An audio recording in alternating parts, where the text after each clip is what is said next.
See? Told you they'd be here. Xavier! Oh, and Shiori and Farina too! Ah, Hydro Archon above! If it isn't my darling camera operator and clapper loader! A very happy Fontinalia Festival to you as well! I'm guessing you came back to celebrate with us? Yep, and help out too! Even though the last festival had some unexpected hiccups, making the film was still super fun. Since you're all here together like this, you must be planning on entering the competition, right? Of course! A celebration of the entertainment industry. No one who's anyone would choose to sit this one out. It only happens once a year, after all. Fontaine Fashion Week might be more my speed, but the film festival brings in a lot of orders and boosts brand recognition, so I wasn't going to miss out either. A few new awards have been added this year, too. Best Director, Best Costume Design, oh, and Best Camera Operation. Ooh, sounds like we've got work to do.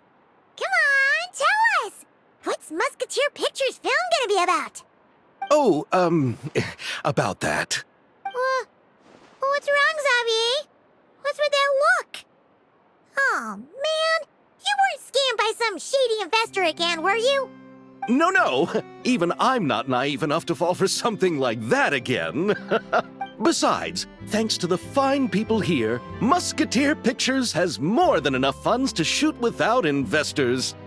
And yet problems persist. Huh? What do you mean? Well, we were planning to replicate our past success and shoot a film based on a popular novel. But as we were holding auditions for the female lead earlier today, a striking young mademoiselle wandered in by accident. Her disposition was simply ethereal, the look in her eyes somewhat melancholic. Oh, I wish you could have been there. The awe I felt can scarcely be put to words. You had to be there, friend. No matter where she stood, it was as if her surroundings, even the air itself, turned into the perfect shot. Guess you found your lead actress, then? No, quite the opposite. My script is entirely unworthy of her.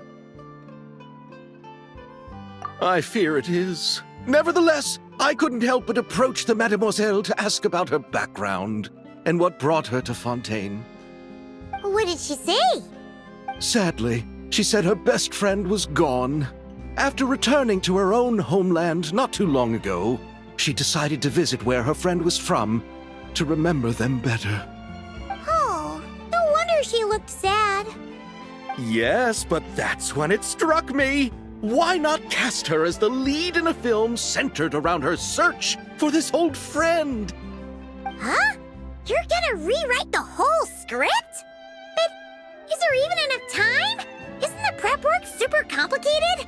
We might not finish. Think about the difficulties we faced with the two Musketeers.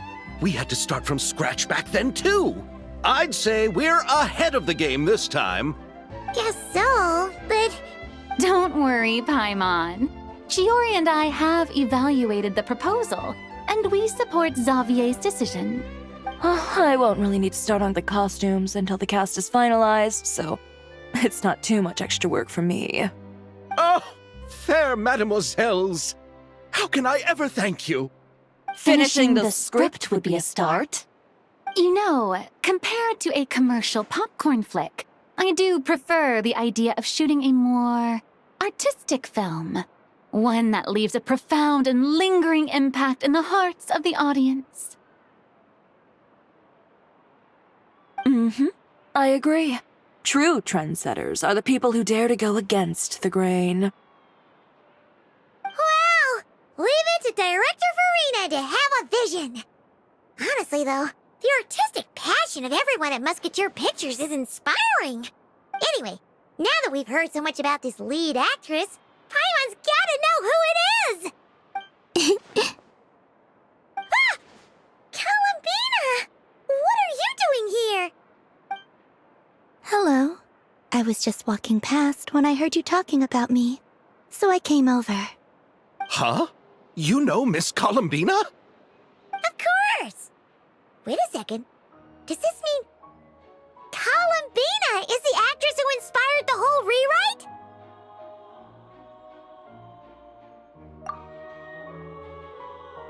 Yeah. Wait, so did you make the trip by yourself, Columbina? Yes.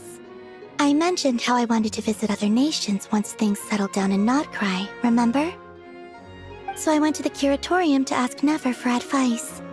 She told me about the film festival in Fontaine and said it might be fun to visit.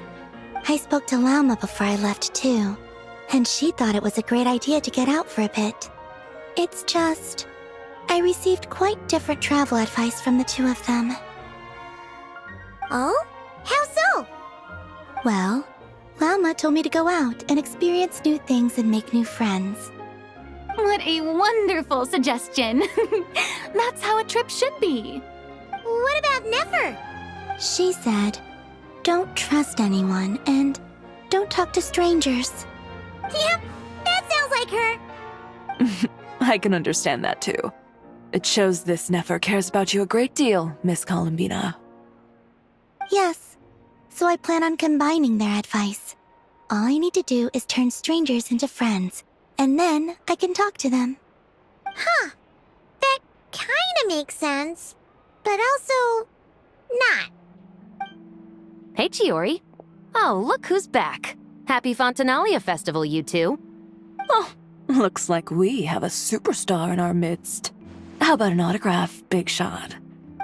Ha ha, very funny. All settled then? Yep, the Duke gave his blessing, and I cleared it with the Udex. During the festival, inmates with good behavior will get a chance to spend some time on the outside. Under the stringent supervision of the Special Patrol, of course. Risley! It's been a while! Happy Fontinalia Festival! Does that mean Veronique and her brother will be at the festival? During a specific window of time, sure. Doesn't hurt to give the inmates something to look forward to. A little sun'll do them some good, I think. This is a friend from your travels, I'm guessing. Thought I heard something along those lines. Right! We should make some introductions, huh? Chevros, Risley, this is Columbina, a friend we met in Notcry. Welcome to Fontaine, Miss Columbina. I bet the weather's been quite an adjustment. Yeah.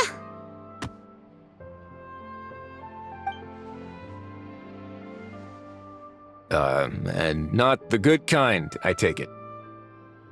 No, I quite like it. It's a lot warmer than Notcry. Then what was the punch for? Oh, should I not have done that? The flowers that bloom here are so vibrant, and the people are so kind. I just wanted to become friends as fast as possible. Ah, so that was meant as a gesture of friendship. Is that right, Miss Columbina? Mm-hmm. Isn't that what friends do? Right. Might have been a bit premature in this instance, though. Your friend here is quite the character. Good thing we said something. You weren't seriously gonna go around punching every single person in Fontaine, were you? No, just the ones I wanted to be friends with. That's not... what Paimon's trying to say is, maybe keep the punches to a minimum until after you're friends with someone. If you say so. You're quite the character, Miss Columbina. So, are we friends? Of course. Any friend of the Traveler is a friend of mine. Yeah. Oof.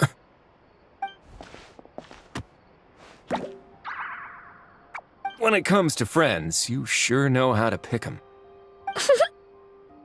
So Miss Columbina is the lead actress I've been hearing so much about. The whole thing about her aura is starting to make more sense. You gonna be part of the film this time too, Chevros? That was the plan. But now that Mr. Xavier has changed the direction, I don't think I'm in quite as many scenes. It's all for the best, though. A different crew asked me to help consult on some of their musket work. Oh, sounds like our trusty musketeer is as popular as ever. I'm just going where I'm needed. I'm more than willing to help with whatever this production needs as well. Ah, well, speaking of, would you happen to know if there are scenic locations around the court of Fontaine that other crews haven't booked? The festival's pretty popular this year, so there's not a lot left. You might just have to talk it over with the other productions and see if they'll let you squeeze in here and there. I see. Having trouble finding a filming location? Yes, we made a last-minute decision to go down a different route, so the indoor locations we reserved are no longer a good fit. And it looks like all of the best outdoor spots have been taken. You know, I might know a place. Good views, good atmosphere, and no production team has snatched it up.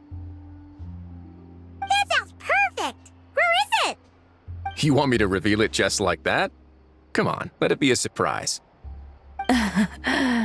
As much as that sounds riveting, I think we should divide and conquer. You go do that, and Director Farina and I will take Miss Columbina around the city to discuss lighting and styling. Is that all right with you, Miss Columbina? Traveler? Yeah! Everyone here is our friend! So don't worry about a thing and just focus on enjoying your trip. Okay. All right, then the Traveler and I will go check out this potential filming location. It might even give me some inspiration for the new script. I'll leave this to the Duke then. Until later, everyone. Maybe we'll run into each other on set. Okay then. Lead the way, Risley! Paimon's not built for suspense. Let's get this show on the road! Who said anything about roads? Huh?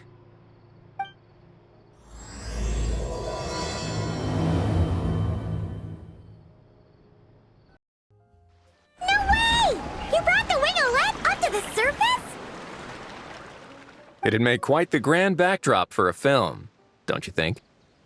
Paimon's more focused on the fact that this thing is supposed to be underwater, inside the fortress of Mirrapede. True. And keeping up with the maintenance on a vessel this big is a lot of work. It takes a crazy amount of manpower just to keep it up and running. Oh, Paimon kind of thought it just sat there until you needed it. I wish it were that simple. The truth is the maintenance costs on this thing are substantial, so we decided to rent it out during the festival to earn some extra mora. Besides, the inmates are the ones who keep it in good shape. Seeing the fruits of their labor put to use is a good form of social rehabilitation for them. Huh, you've really thought this through. What you think, Xavier?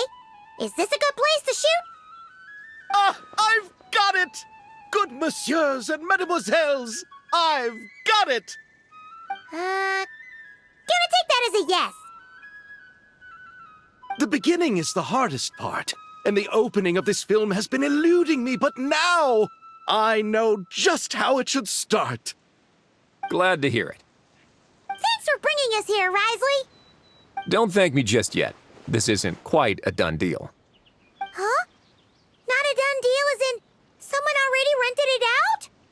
You said no other production teams had snatched it up. This person isn't affiliated with a production team. The rental fee was high enough to scare off plenty of other film crews, but she didn't blink. Made quite the generous offer, and didn't even attempt to haggle. Do you know what she plans to use it for? I'd like to at least have a rough idea before going in to negotiate. I didn't ask for the details, but I did see what looked like a fishing permit and a business license on her desk. My guess is she's planning on using it for some kind of restaurant or aquarium. A floating restaurant is sure to attract people.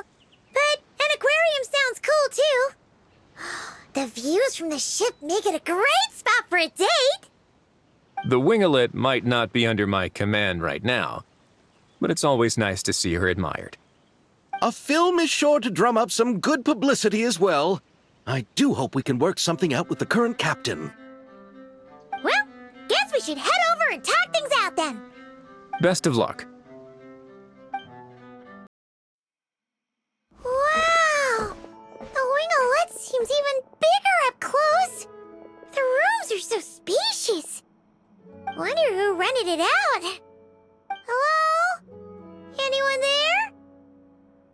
Perhaps the captain had business to attend to elsewhere. But why rent such a massive boat just to have it sit here without even leaving so much as a note? Let's try again. Anyone there? Hello? Seriously? Right now? What is it gonna take to get some decent sleep around here? Is a nap too much to ask for? Ugh. Sorry, the aquarium's closed for the... Huh? See Lolly? Traveler! Paimon! Hold on. Oh, this is just great. How am I gonna go out dressed like this? What happened to my regular clothes?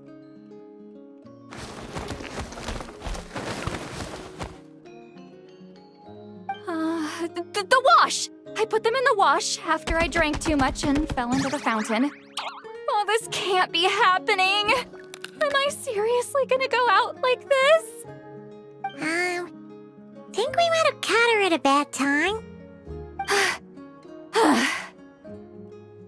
See Lolly?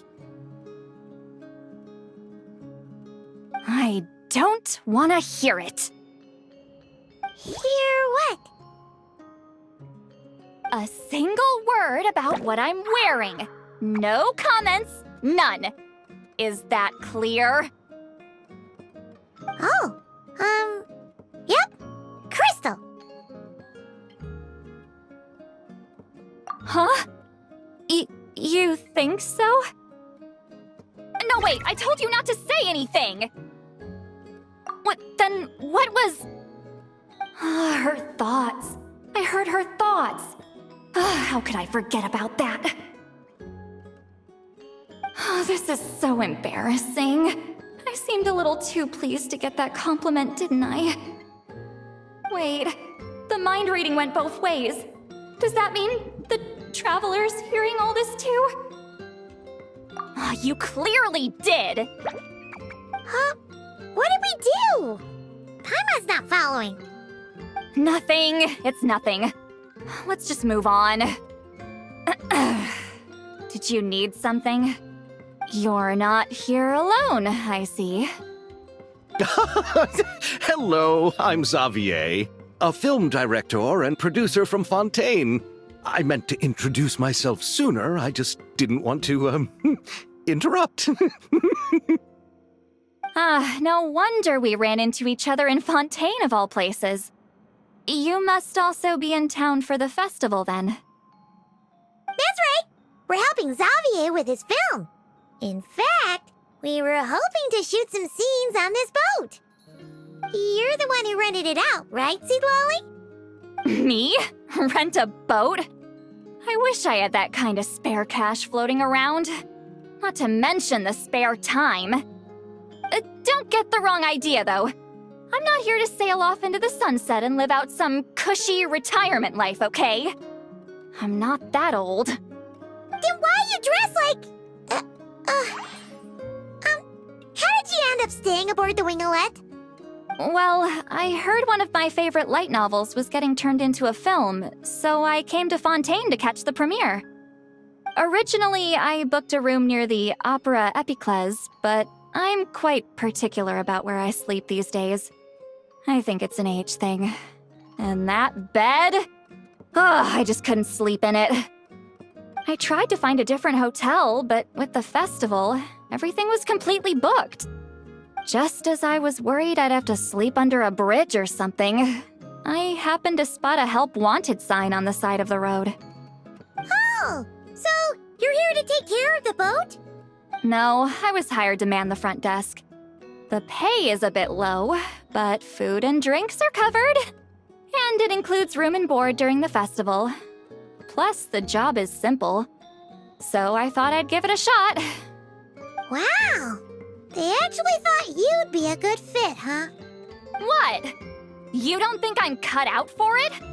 All I have to do is tell people the aquarium isn't open yet.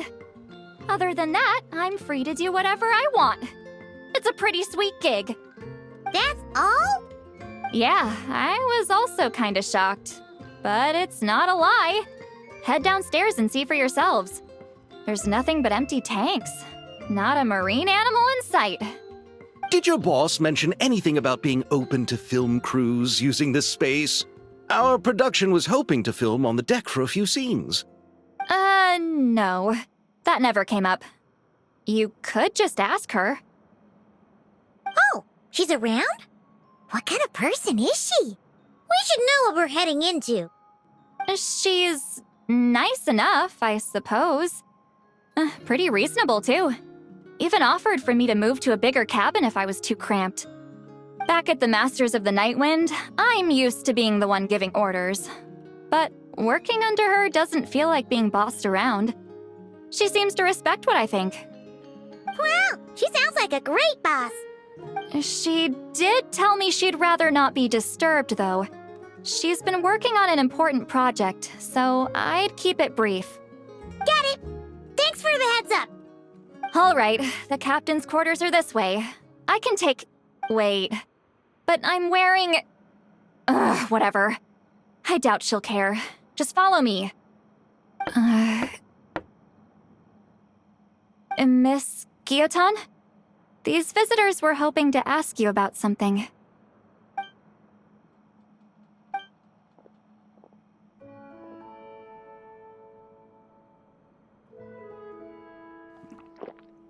I thought I said to limit the interruptions.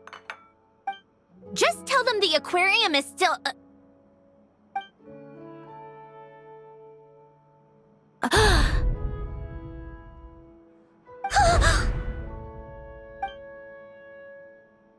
Sandrone, you're here?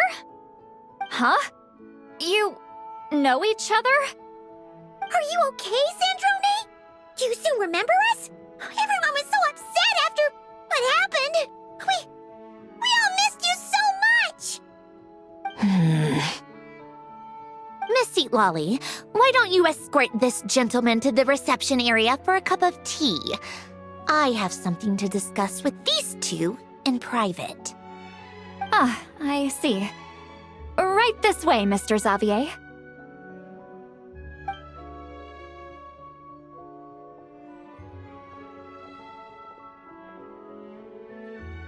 Sandrone? I really can't go anywhere without running into you two, can I? Are you okay? During the battle, your core, it was... Destroyed by that bastard Dottore. That's right. But as you can see, I'm fine now. No major issues. Or at least, there shouldn't be. Oh, what a relief! Why didn't you tell us sooner? Or come back to see your friends? Now that I have the chance, I just want to say... Hmm? Thank you for saving me. Huh? Don't get the wrong idea. I only saved you so we could complete that formula and defeat Dottore once and for all. Even if he did crawl back from the grave to make us all miserable again. That doesn't matter. You're still a hero. All right. But it wasn't just me. All I did was lend my brilliant mind to the cause and take care of one part of the plan. Although, I'm not denying it would have fallen apart without me. You got that right. You're amazing. But how did you go from a, From a lifeless pile of scrap to looking like this? Well, my mom was trying to put it a bit more gently, but yeah. Where do I even start?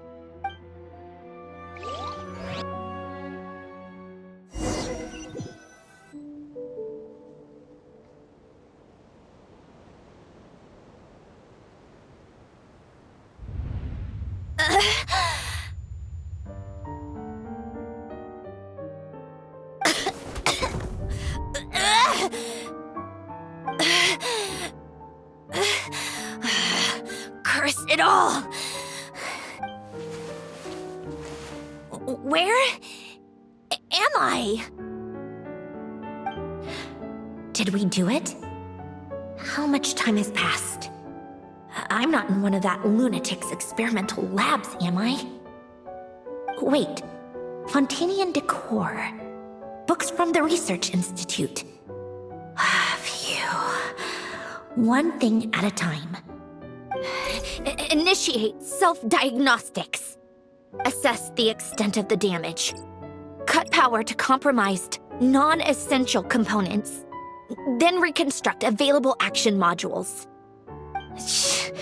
Severe damage to the core. Dottore, you bastard. Polonia?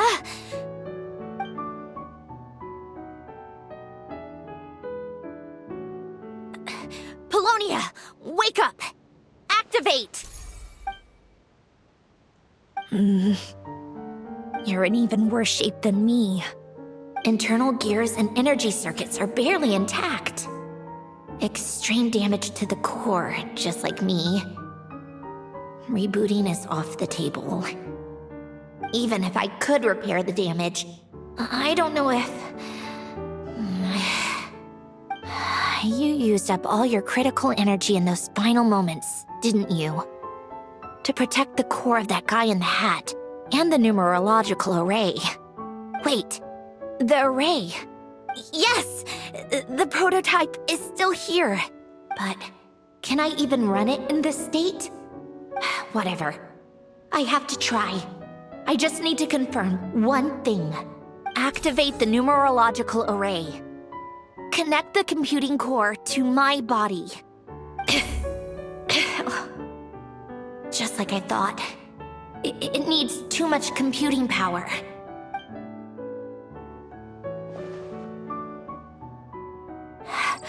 Cut off power supply to all functions except the thinking module. Please. I just need to ask one question. Initiate query regarding the 3 moon sisters. How many living moon goddesses are there in possession of the Trilunar Authority? 1. It worked. You did it, Columbina. You made it back. But how did I survive? The self-diagnostics showed damage severe enough to shut me down for good. What triggered the reboot? A built-in message? Only visible after a core reboot. The final gift. Alen! Were you the one who gave me the second chance? But why now? What activated it? What is that? A vision?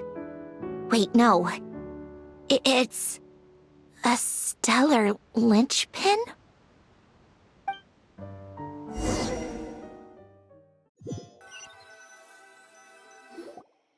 A stellar linchpin? What's that? You can think of it as a rare kind of vision. As for what causes one to manifest, well, that's still unknown. But in Snezhnaya, or in Afatui's research at least, it's believed to have some connection to the third descender.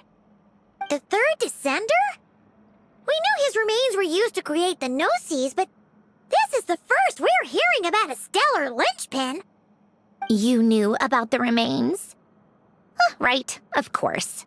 Look who I'm talking to. Yes, the heavenly principles used the remains of the third descender to create the 7 Gnosis as a means to consolidate the Archon system. Visions result from that same system, so extrapolating from there, it's clear that the manifestation of a vision is also, to some extent, related to the third descender. Still following? For those that wield them, visions serve as a means to channel elemental power. The same is true of stellar linchpins. The difference is that, when wielding elemental energy, Stellar linchpin users often exhibit a unique kind of power that seems to come from beyond to that. It's believed that when a stellar linchpin manifests, impurities from the remains of the third descender get fixed in place. Hence the name. That's also believed to be the source of the strange power I just mentioned. We've heard that visions can appear when someone has a really strong wish or desire. Stellar linchpins sound kind of similar, so does that mean... Huh? Oh, don't look at me like that. I've never had any grand wishes or aspirations. Just a list of things that drive me up the wall. So if you're asking why this thing appeared, I have no clue. All I know is that without it, the gift Elen left me, this built-in second chance, never would have triggered. The damage to my core was too severe. But thanks to the stellar linchpin's manifestation, it did trigger. And after my core rebooted, I was able to repair the damage to my body. I also managed to import the numerological array, along with some of Polonia's surviving algorithms, into this form. Wait, does that mean Polonia is... Yes. Unfortunately, Polonia is... beyond repair. Oh, we're so sorry to hear that. But you also mentioned something about a final gift? Yes. Elen often spoke to me about wishes and desires when he was alive. I suppose he thought there might come a day when I wished for something, and was willing to sacrifice my own life to fulfill it. So he left me a chance to start over. No, never. Elen once said I was his proudest masterpiece. That might sound boastful coming from me, but it's also an undeniable fact. After Elen died, I started studying how Polonia and I worked. Polonia is essentially a computational machine, so it wasn't difficult to figure out the mechanical principles there. But when it came to my own structure, that's when Elen, the Lord Artificer's true greatness, struck me once again. I attempted to imitate it when I created Catherine, but in the end, she turned out to be nothing more than a superficial replica. What? But his creation skill, Catherine, is super impressive. We were shocked when we first found out she was a puppet. No, she's nothing compared to what Elen was able to create. Some of the mechanical principles of my own core are still a complete mystery to me. Keeping that gift hidden wasn't even a challenge for him. Just a shame I had to waste it on fighting Dottore. I just couldn't stand the thought of him coming out on top. If you put it that way, the world owes me a whole lot then, doesn't it?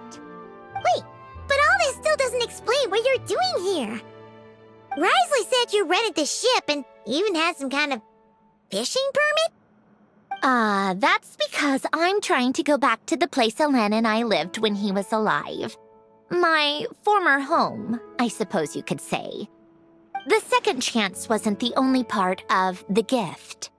According to the message, Elen left me a few other things that are stored in the house we shared together. I'm hoping that whatever he left me can help fix certain anomalies in my rebooted core. And help me understand why I received a stellar linchpin in the first place. Okay, so go back then. What does that have to do with fishing? And to think I'm talking to the saviors of Fontaine. Did you forget that the water levels have been rising for centuries? I can't just go back to the place I used to live because now it's underwater. Oh, right. With the rising water levels and changes in terrain, it's not just a matter of finding where it is, but also clearing away any sediment or debris. But Fontaine law prohibits unauthorized individuals and organizations from excavating underwater ruins. A Melazine caught me the minute I even made an attempt. Why not apply for authorization then? And face the endless slog of Fontainian bureaucracy. No thanks. Besides, Besides, I'm a Fatui harbinger. The diplomatic implications alone would be enough to give the gestionnaires at the Palais Mermonia a headache. A fishing permit, on the other hand, isn't difficult to obtain at all.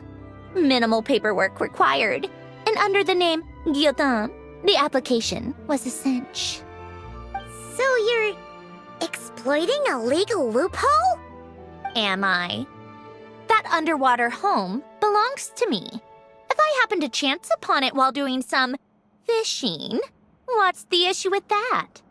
Of course, I do have to catch some fish to put in the aquarium, just in case the gestionnaires come to check up on things. That's also the reason I hired someone to man the front desk. Huh? But isn't that kind of a waste? He went to all the trouble of getting a business license and rented out this giant ship. Just for show? If you want to run an aquarium that bad, be my guest. Use the facilities however you want. I'm certainly not going to stop you. All I want is to go back home and see what other gifts Alain wanted me to inherit. Hold on. Enough about me. What are you two even doing here?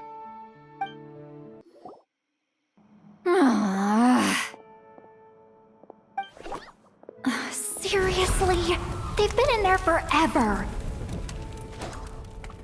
The reaction when they saw each other was strange, to say the least. You're lucky I was nice enough to leave the room and give them some space. Back in the Masters of the Nightwind, I'm the one who gets to kick people out. I just want to know what they're talking about. Should I cast a little eavesdropping spell? Oh, no, what am I thinking? I'm Granny Eastly, the great shaman of the Masters of the Nightwind. I can't do something like that. This is just ridiculous. Making me wait out here for so long? Where's their respect for their elders? Oh, here they are. Were you back there arguing or something? What took you so long? The two of you are already acquainted with Miss Guillotin, then? Oh, yep. But don't worry, we got everything sorted. Sandrone agreed to let us shoot on the ship, but it has to be when she's not here. When she's not here? That's right. You'll excuse me if I didn't exactly ask for this little reunion. I wasn't planning on seeing anyone. Like I said, my core is severely damaged. Even with the gift, there are anomalies that are making things unstable. I don't even know if I can continue to function without issues. So the priority is to fix these anomalies and get answers to my own questions. Then, I can see the people that need seeing. Anyway, just let Sandrone know when you plan to film Xavier, and she'll, steer clear. I do hope I'm not causing Miss Guillotin too much trouble. No! She just wants to keep a low profile for her own, complicated reasons. She doesn't want anyone else to know she's here. Understood. I'll be sure to keep that in mind. Oh, and see Lale? Huh?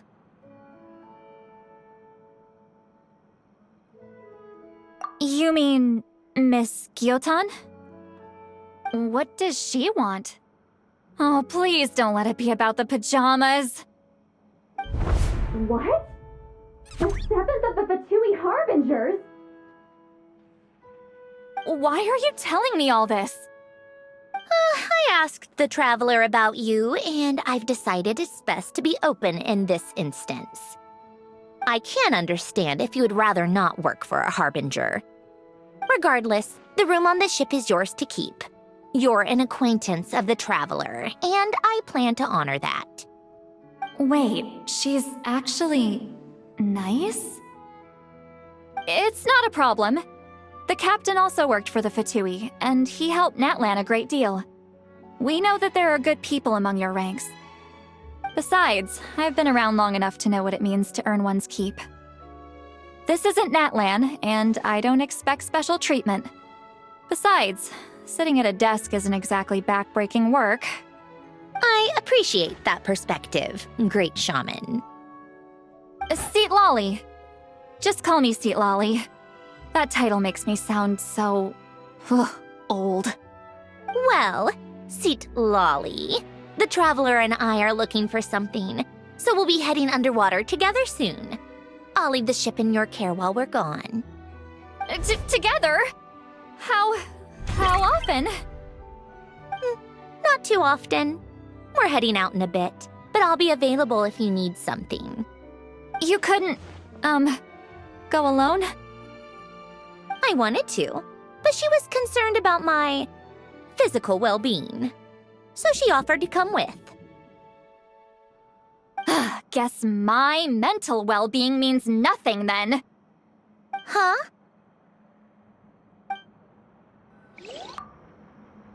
Just be quick about the whole thing, okay?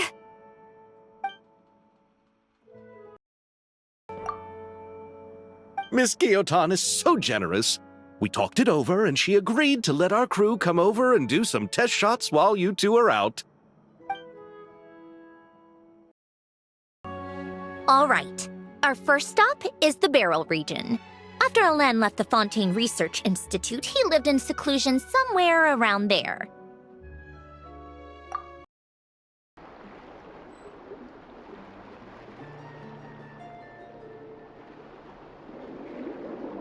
Huh.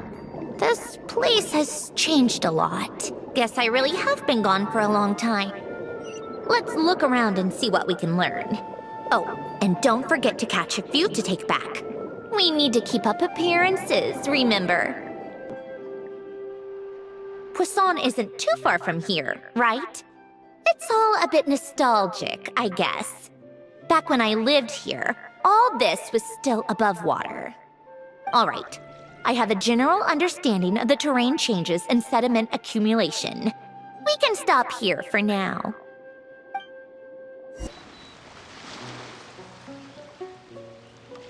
That went smoother than expected. I appreciate the help. No problem. You doing okay though, Sandrone? Seeing your home look nothing like you remember, that can't be easy. I'm fine. Times change. People change. That's the one thing you can actually count on. I made peace with that a long time ago. You should head back and put them in the aquarium tanks. We finished ahead of schedule, so your crew is probably still on the ship. I'll follow in a bit. Right. Xavier said he was gonna test out a couple of shots. I'm sure. I want to take another look around on my own. Okay then. Want us to let you know when the filming is done? No need. Columbina relies on Kuvaki to perceive her surroundings. In Nodcry, her senses are heightened because Kuvaki is everywhere. But here, as long as she doesn't activate her abilities, her range of perception should be equivalent to an average person's line of sight. I figured that out back in Snezhnaya. That's oddly specific. I have hiding from her down to a science. So, what? Things might be a bit different now that she's merged with the Moon Sisters, but I doubt there's been a drastic change. The point is, you two can head back. Don't worry about me. Okay, if you say so. Come find us on the ship if you need anything.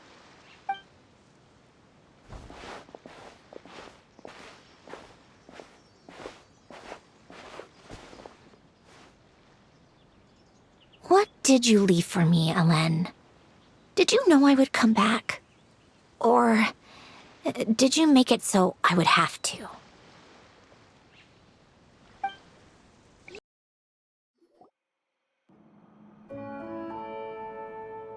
Xavier, we're back! Shh! Quiet on set! They're filming over there.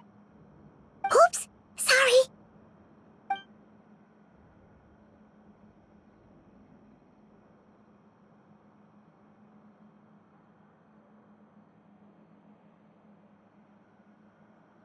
What's your take, Detective? Bullet wound to the chest. Gunpowder residue on the clothes. The victim must have been shot at close range. You think it was someone they knew?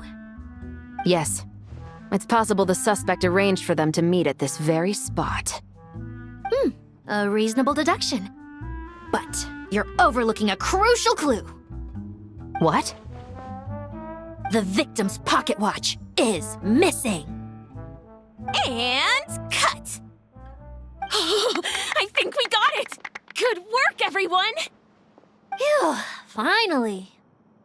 Acting was nerve-wracking for me when I first tried it too. Just loosen up, and you'll get used to it in no time.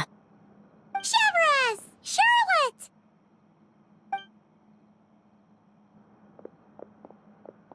Oh, hello there, you two. You're filming here too?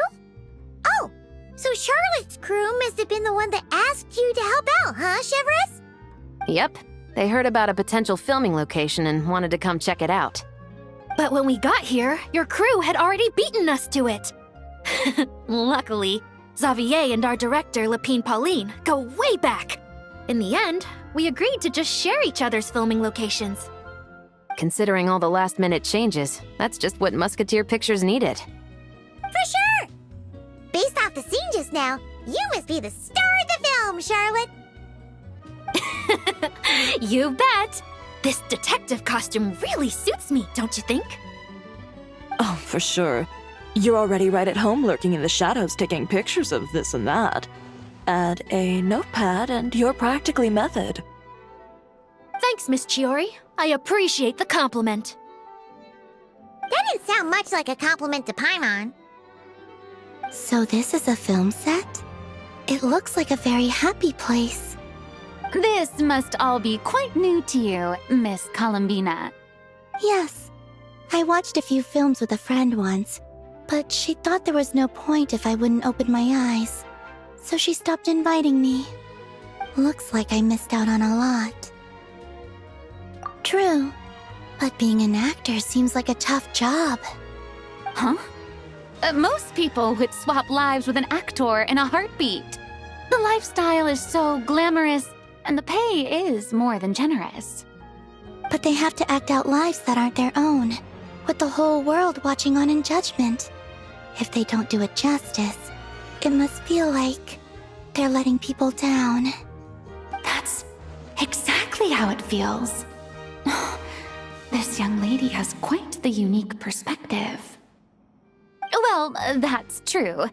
But these actors are here because they want to be and they think it's fun. Most of them, at least. Not to mention, the film we're shooting is based entirely on you, Miss Columbina. You just need to be true to yourself. I don't have to pretend to be someone I'm not? Not at all. Authenticity is what we're after. For example, this first scene opens with you on the boat, sailing to your friend's homeland. You just need to think about that moment in the story and picture how you would feel. Oh, okay. We're all here? Wonderful! Let's head to the deck and get shooting. Oh, and this is for you, dear Paimon, your clapperboard. Whoa! Is this the same one Paimon used for the Two Musketeers? The very same. I saved it just for you. Thanks, Xavier! Feels like being reunited with an old friend. Of course! That said, I have a different job in mind for you this time, Traveler. Our film is focusing on a single protagonist, so conveying the subtle changes in her state of mind is of the utmost importance. In addition to the actor's own performance, another way we can convey that is through lighting. Huh? But there's already a lighting specialist, isn't there? Yes, but it's clear the Traveler and Miss Columbina share a deep bond. You might have a better chance of understanding her frame of mind in certain scenes. Oh, that makes sense. So, what do you say? Willing to take on the role of lighting specialist? Then we'll combine them! You can be the chief lighting and camera specialist! Ha ha! It's settled! I leave the job of translating our leading lady's inner thoughts in your capable hands. All right, without any further ado, it's time for production on our film, A Homecoming, to officially begin! Turning it over to you once again, Director Farina. All right. Positions, everyone! Camera operator, clapper loader, get set up. Let me know when lighting is good to go.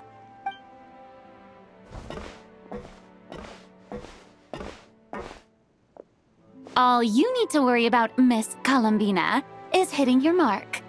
Other than that, just focus on immersing yourself in the emotions of the moment. Okay. Good. Lighting, are we ready? Ready. All right, quiet on set. 3, 2, 1, action!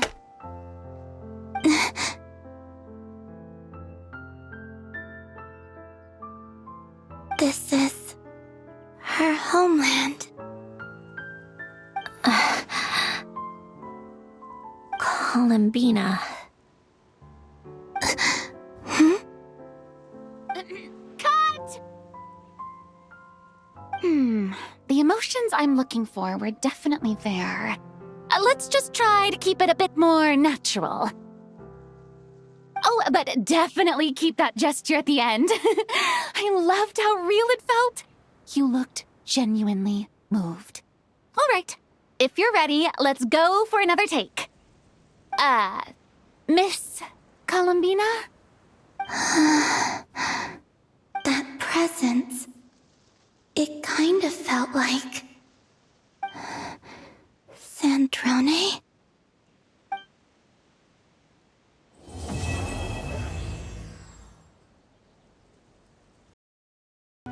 Terrific performance, Miss Columbina! Truly excellent work. Thank you, Director Farina. You really don't mind me not taking off my eye mask? Not at all. Xavier and I already talked it over. The character is based on you, so there's no need to change what you're accustomed to doing. Besides, the mask could become one of the defining traits of our film's leading lady. Just like you suggested, we'll leave the reveal to the more important moments.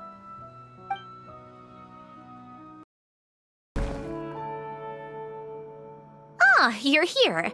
We should get going then. Xavier and the others should be filming soon. How's it going?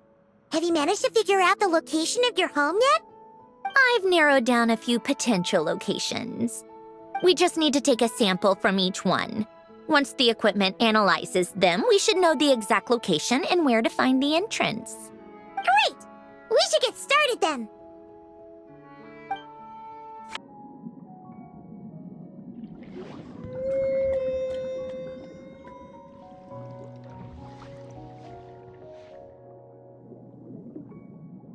All right, let's get a move on.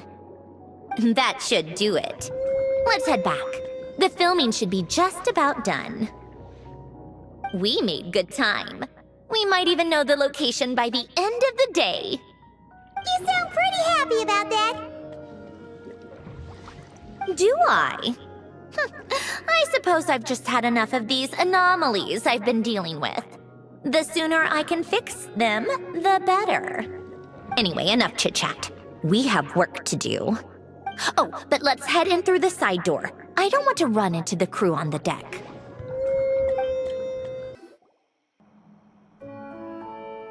All right, now we just need to wait for the results. Since we have some time to kill, I suppose I might as well see how this aquarium of yours is coming along. You seemed quite enthusiastic about it, after all. It's really coming together.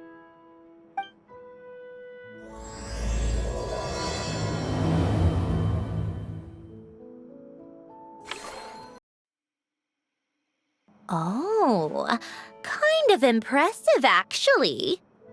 These must be the ones we caught the first time we went underwater. Like it? It's fine, I guess. Nothing special. Come on! It sounded like you really liked it just now. You're that proud of it? Is this a sense of accomplishment or something? Well, yeah. And it's pretty. You know it's gonna be gone soon, though, right? What do you mean? After the festival, this ship will be returned to the fortress of Meropide, and this aquarium will be no more. So? So, no matter how much work you put into this place, once the festival is over, it's all just going to disappear. But not making the most of it when we have the chance is an even bigger waste. But if you know it's all going to be gone one day, why even bother? Well, Because you still get to keep the things you gain along the way. And those are things that can never be replaced. Doesn't that make losing them even harder? well, if you put it like that. But the happy memories we make along the way last forever. You just have to take a more glass half full perspective. Not to mention, everything we do here is gonna be on film, so it'll still live on in some shape or form. And when you look back on it, only happy memories will come to mind? Exactly! So it's about finding joy in the process itself. Traveler! You're back already? What's wrong with that? You say that like it's terrible news or something. How did you get here? I didn't see you on the deck. Oh, never mind. We need to help Miss Guillotin hide ASAP. The crew is heading over here to shoot any second. What? They should be done by now. There was a mishap earlier that cost them some time. I was waiting on deck so I could warn you the minute you showed up. Anyway, you should head back to the captain's cabin right away. They're gonna be here any minute now. Ugh. Finally! That's a wrap for the scenes on the deck. Wouldn't have taken half as long if the wind hadn't snapped our equipment in two. Uh-oh! Too late! Change of plans then. You'll just have to hide. Hide? And where exactly am I supposed to do that? Oh, there's a box over there! You can get in that! Huh? You expect me to... Do I need my makeup done for the next scene too? For the love of... Let me see. Maybe just a quick touch-up. Huh? Traveler and Paimon? What are you doing here? I thought you took the day off to take care of something. Huh? Oh, well, it didn't take as long as we were expecting, so we came back early. What about you guys? You're still not done shooting for the day? No, we ran into an issue that, set us back. It meant Miss Charlotte's crew wasn't able to wrap either. We both still have scenes to shoot in this aquarium. Oh, that's not ideal. For several reasons. Let us help then. The sooner we wrap, the sooner everyone can get some rest. All right. Thanks, you two. Miss Charlotte's crew can go first then. If I'm not mistaken, you still have a night shoot later. Thanks, Director Farina! Of course! Fellow artists should help each other out where we can. Agreed. Well then, camera, lights, get set up. Actors, give your lines a quick once-over. Let's try to get this in one take.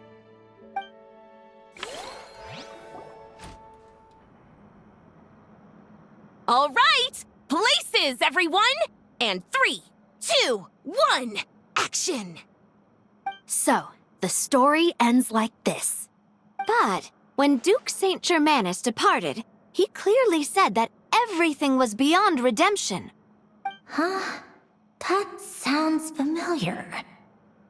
Wait, it's from that novel I came across while researching the numerological array. He's only a genius when it comes to mechanics, and everything else, he's just an ordinary person. Huh? What was that noise? Whatever, I'll just fix it in post. Miss Jacoba, please don't speak as if I were the accomplice.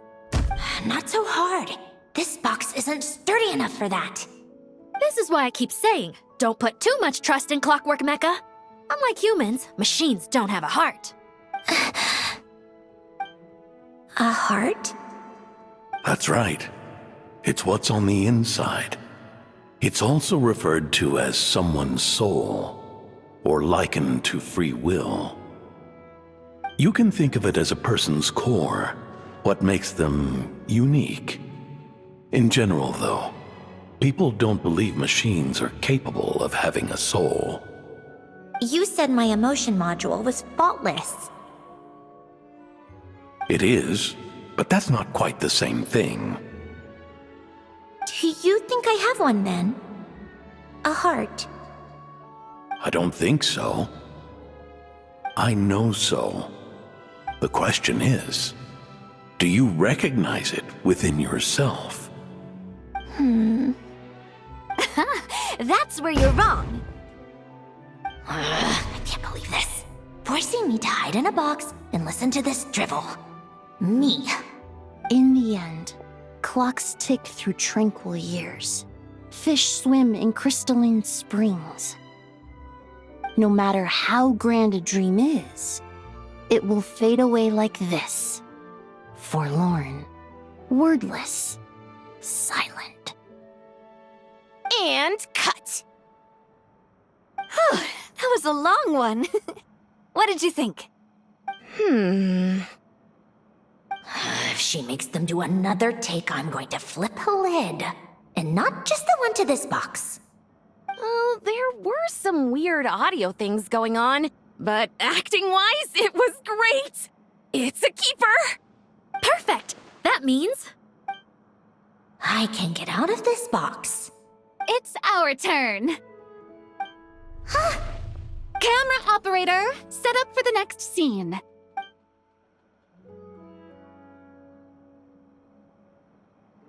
In this one, our protagonist peruses an aquarium in a foreign land and gets swept up in memories of her friend.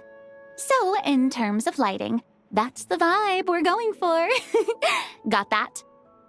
Shoot. Paimon thought there'd be a break and Sandrone could slip away. What are we gonna do now? break a leg. Yep, we're headed off to shoot our next scene.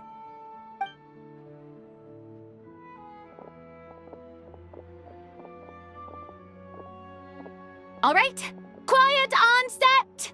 We're about to start rolling. Ready, Miss Columbina? Miss Columbina? I think she would like this. Quick, we should roll on this. It doesn't forage with the others, or prey upon its smaller kin. Instead, it remains where it is, cradled in the coral's quiet beauty, as though the raging cyclones above are of no consequence. And yet, she still stood before the cyclone in the end. So I think that story has it wrong. She is no different than us. She has a heart. Columbina. Hmm?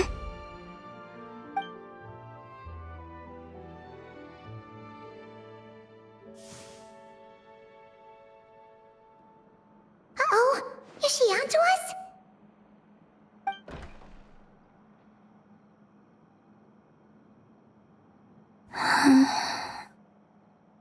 What is she doing? Cut! You okay, Columbina?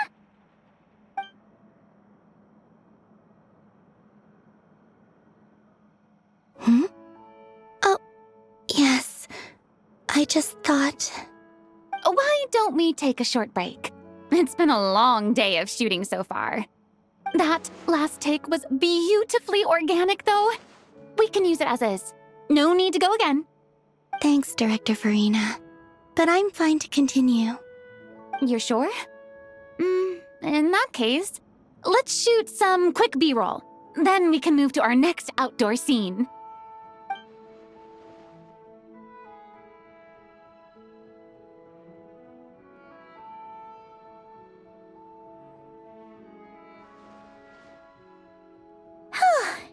We're in the clear this time. Ugh! Absolutely suffocating. You okay, Sandrone? Right as rain. Come on, let's go check the test results. It's time for me to go home. All right, it should be around here. Give me some space. I'll activate the water insulating mechanism.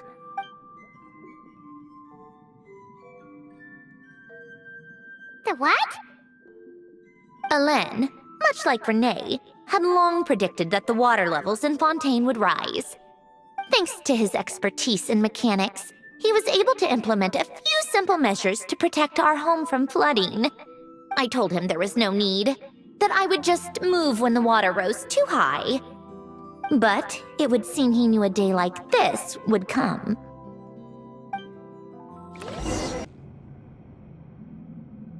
So, this is where you used to live? It's beautiful! There's even a garden! Back when I lived here, it was my job to tend to the potted plants and flower beds. Still growing strong even after all this time. Who would have thought? If the weather was nice, I would take Hélène out in his wheelchair and we would go for a walk. Before long, we started bringing Polonia along too. Come to think of it, I was the only one who could get around easily back then. Polonia always got stuck at some point, and it was up to me to launch a rescue mission. Happy? I suppose they were. Uneventful, but pleasant. Repetitive, but peaceful. It was like living in a world where time didn't exist. Of course, that was all just an illusion. Death still awaits all of us at the end. Oh. All right, enough standing around. Let's head inside.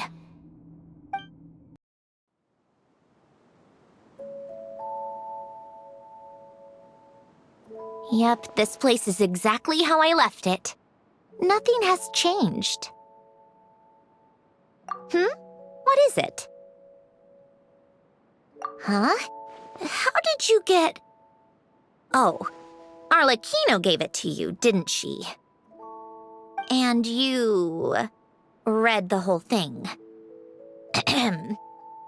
Just so you know, a lot of that was written a long time ago. At that very desk, to be exact. Anyway, since you've already read it, you should just hold on to it. I can always start a new one. Well, feel free to look around. I'm going to start looking for the gift Hélène mentioned. Oh, but be careful with the stuff around here. I'm not saying you can't touch anything. Just try not to choke on the dust.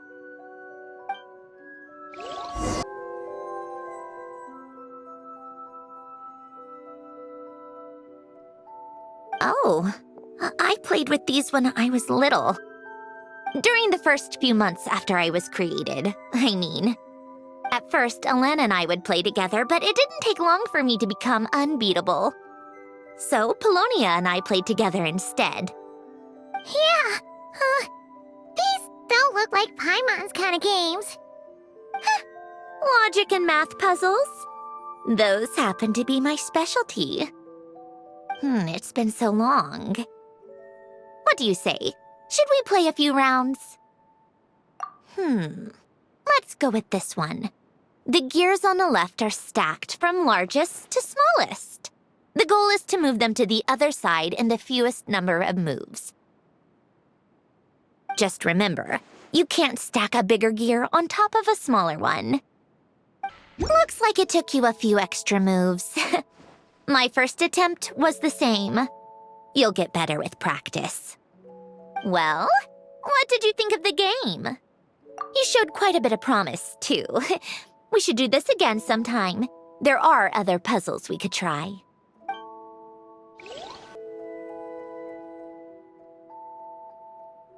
Oh, these are some of Alain's drafts from his later years.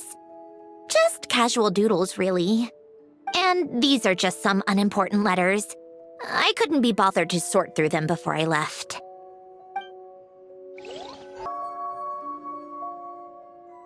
Wait, the people in this picture look kind of familiar.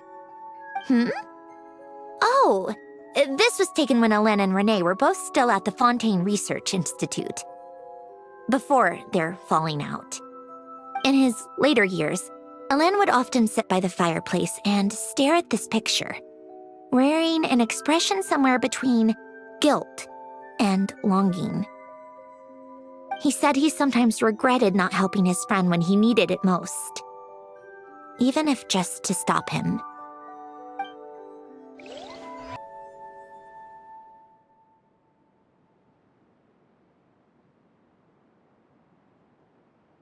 This was Alain's workbench.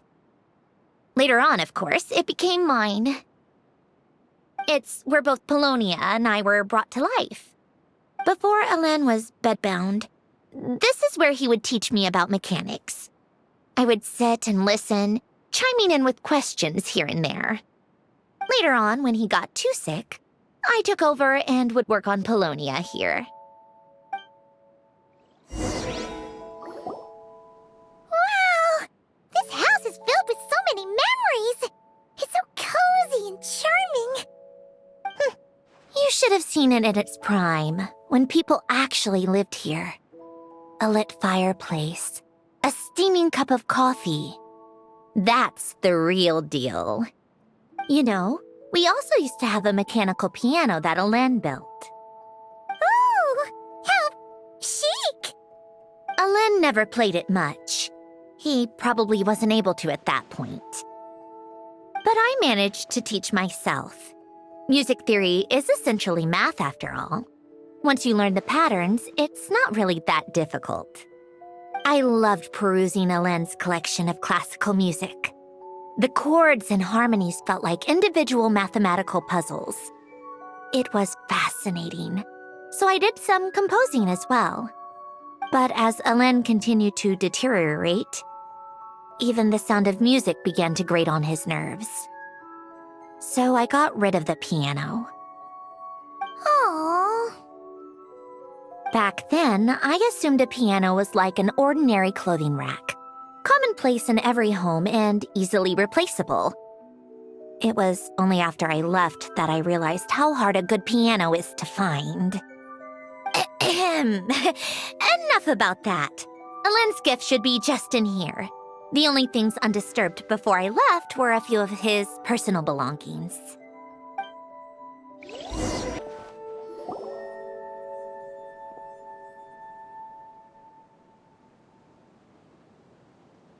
Wait, there's a hidden compartment at the back of this box. Looks like it's locked with some kind of gear mechanism. Knowing you, Alain, I'm guessing it goes like this, then like this? Got it.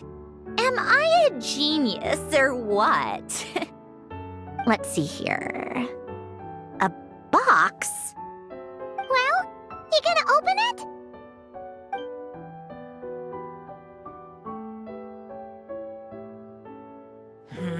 It's heavier than I was expecting. Just how much stuff is in here?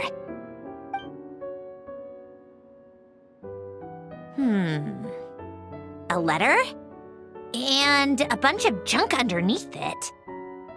None of it seems that important. Wait a second. This should be it. A cube? It's a multidimensional algorithmic core. Alain would use it to store information. Only Polonia and I have access. All right, I'll start looking into the core and the letter. Feel free to go through the rest of the stuff and see if there's anything useful.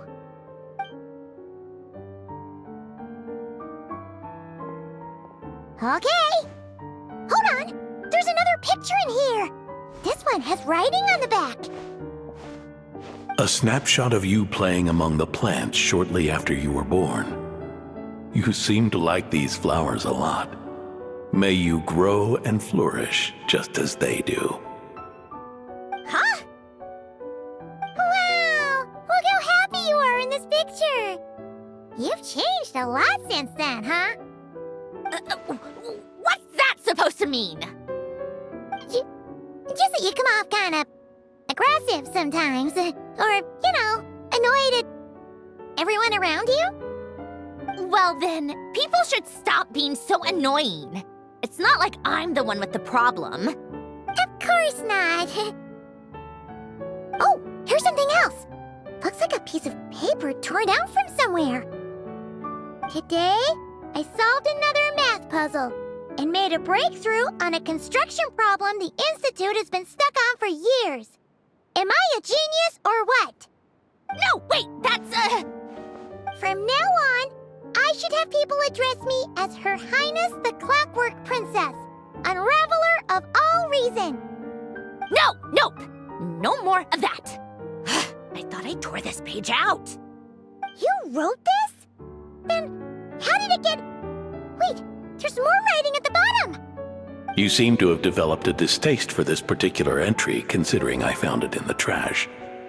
I'm sorry, but I could not help but hold on to it. Forgive me. Helen! Don't be embarrassed. Everyone goes through a phase like that. Nonsense. I wasn't even the one who wrote that. It must have been Polonia. That's enough. I told you it was Polonia. You know what? We're done with this. No more rifling around in the box. Just put it down and let me read the letter.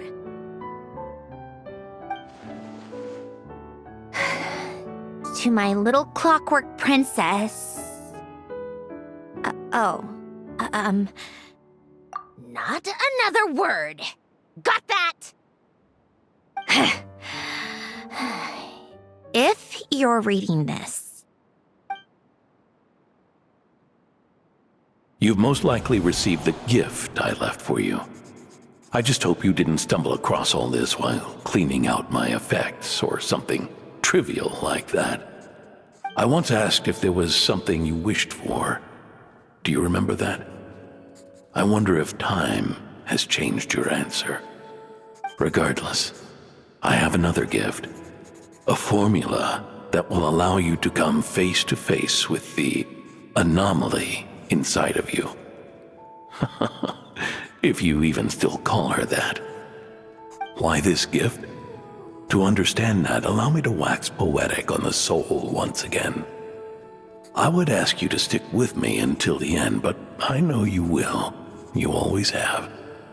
I believe a person should be born twice over in their lifetime. First, there's the birth that grants us life. Then, the birth of the soul.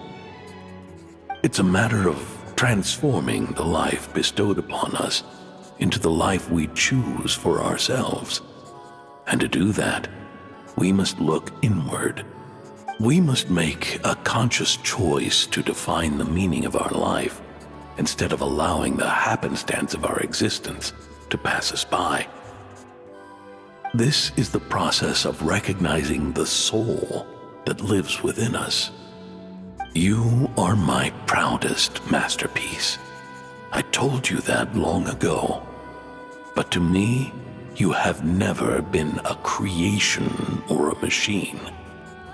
To me, you're just like the rest of us. You have a heart. In fact, some theories think of the human brain as nothing more than a machine, and thought the product of its computations. So you see, perhaps we're not so different after all. Your inner machinery is just far more advanced than most.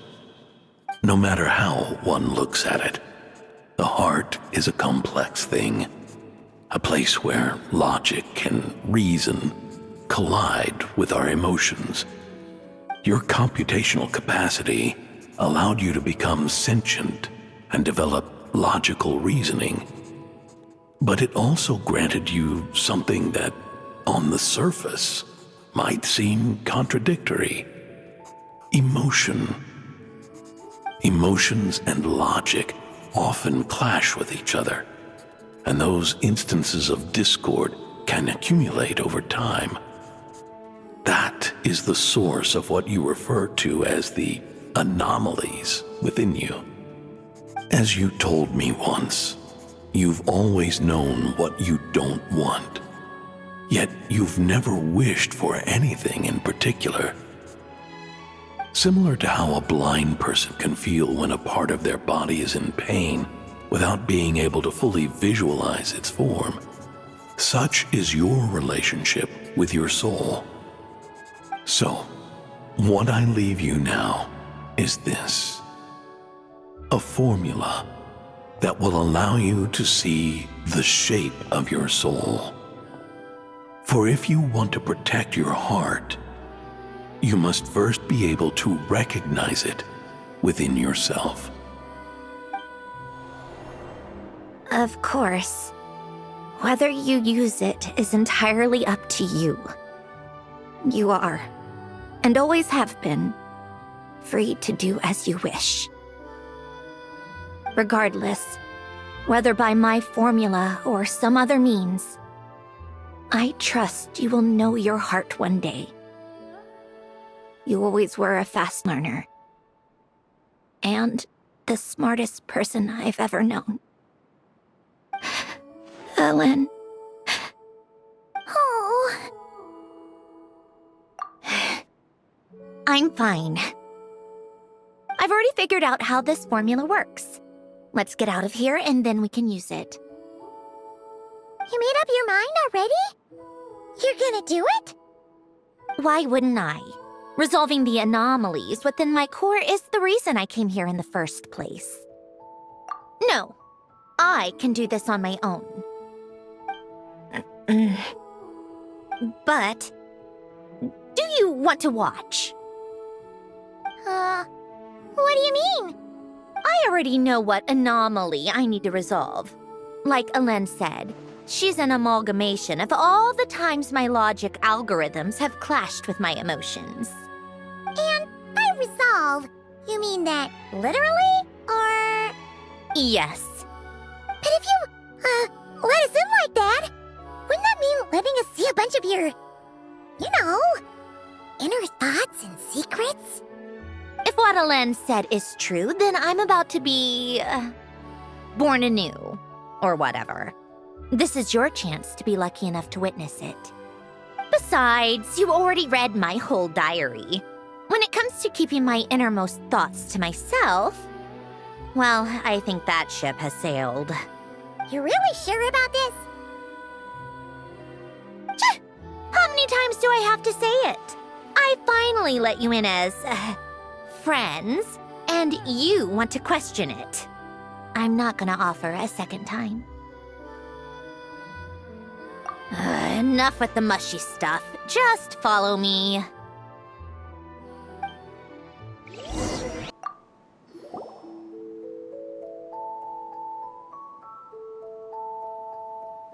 All right. With the numerological array, I can construct a simple formula that will allow you to experience what I see and hear in real time. Oh, just like St. Lolly's scent-sharing technique. Been there, done that. Huh, sounds like that shaman has some tricks up her sleeve. The arcane and the mathematical are both fundamental laws of this world. Being able to achieve a similar result through both isn't surprising. Anyway, let's get this show on the road. But no comments from the peanut gallery, okay? I know I offered, but I still don't want any interruptions.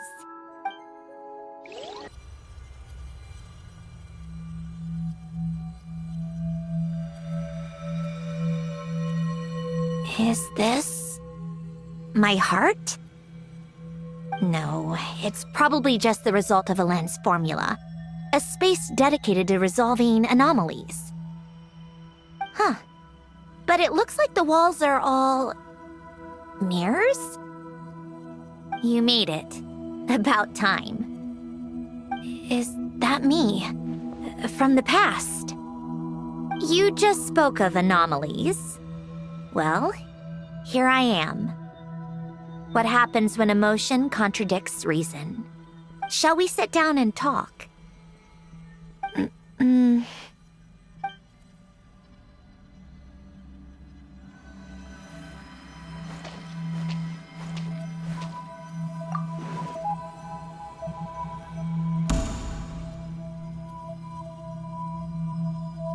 That should do it.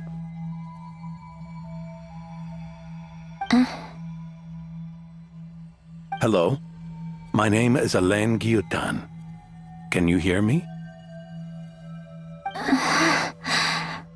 Brings back memories, doesn't it? The time we spent here. Here. I want you to have this. A notebook? You can use it to write things down. I don't need to write things down. I have unlimited memory. Even so, some things are more important than others, right? You can use it to write about the things that matter. So you wish me to carry out a basic priority sorting operation? I suppose you can think of it like that for now. But journaling is also an act of finding oneself. Much like we use wooden stakes to guide a plant to grow in a certain manner, what we choose to write down gives the soul much-needed direction. In the act of choosing what to forget and what to hold on to, we decide what kind of person we want to become. I don't understand. Like I said earlier, I don't need something like this. This is where we were born. Where our life began. Mornings of tending to the garden. Afternoons spent cleaning, reading, or studying. Evenings of cozying up by the fire, listening to Alain share stories about his past. Alain. What is it? What are you drinking? Oh, this? It's coffee. It, makes me more productive. I want to try it. Oh, okay. Here. Bitter. Speaking of, why did you design me with senses? Taste, smell, touch. Well, I'm not quite sure. It just felt like the right thing to do. I suppose I hoped you might have a life of your own one day, and that you deserve to experience all life has to offer. Oh. Still bitter. But the smell is nice. I thought those peaceful days would go on forever. You know that's not possible. Maybe. But how was I supposed to know the end was just around the corner? That was just bad luck. Was it? Well, it certainly became a pattern, now didn't it?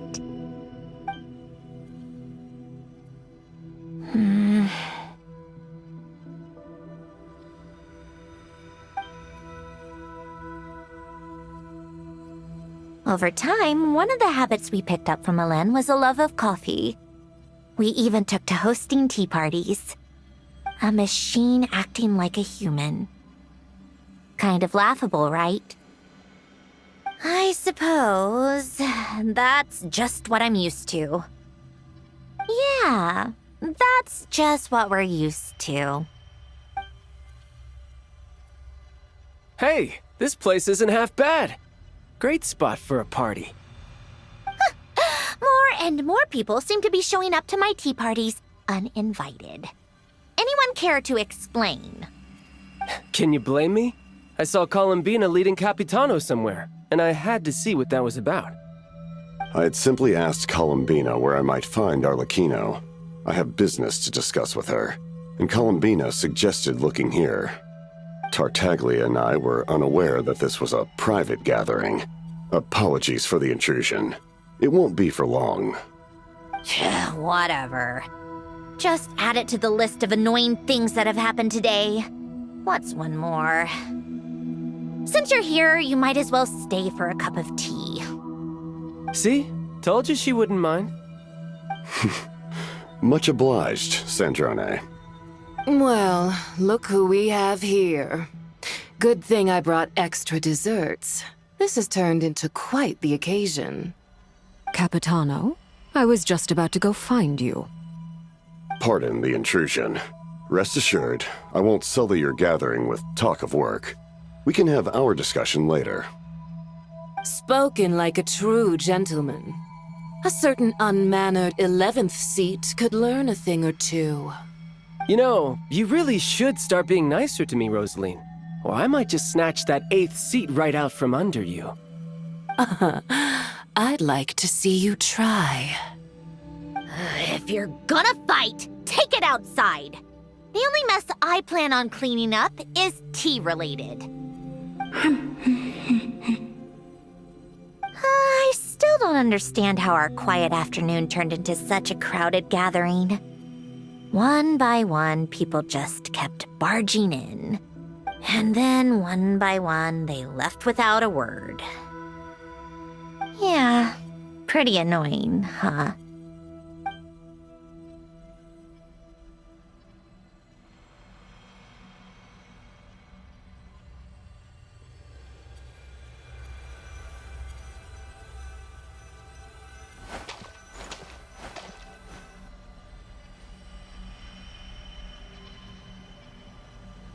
Of all my days with the Fatui, the times I spent with you, Arlecchino, and Rosaline, they were my favorite.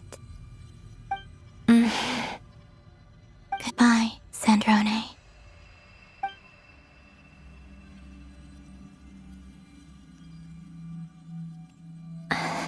Don't go, Columbina. We should have just said that. Why didn't we? If we had, would the story have had a different ending? She couldn't stay. There was no future for her here. She would have just faded away. You're right. I suppose that's why you call me an anomaly. Every time you make a decision, there's a voice inside your heart. My voice, asking to contradict all logic and reason. Why didn't we make her stay? Is it worse to fight for something just to lose it?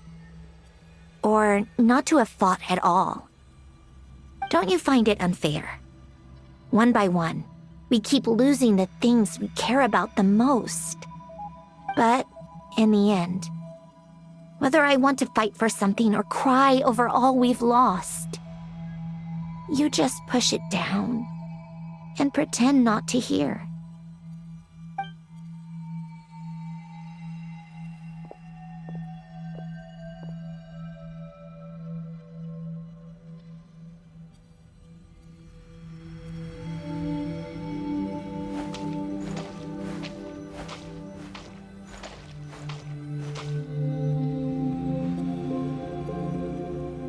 And now, even Polonia, the other half of Elene's legacy, the last remaining member of our family. Even Polonia is no longer with us. I did everything I could, but it's just like Elene always said. Polonia was one of a kind. There was no replicating what he managed to create. Don't you feel like our connection to the past is fading bit by bit? Like, even the things we have left are slowly slipping away. I suppose. But you can't move through life without having to say goodbye. And even as we experience loss, there are always new things to be gained. Ever so logical. What's your take, then?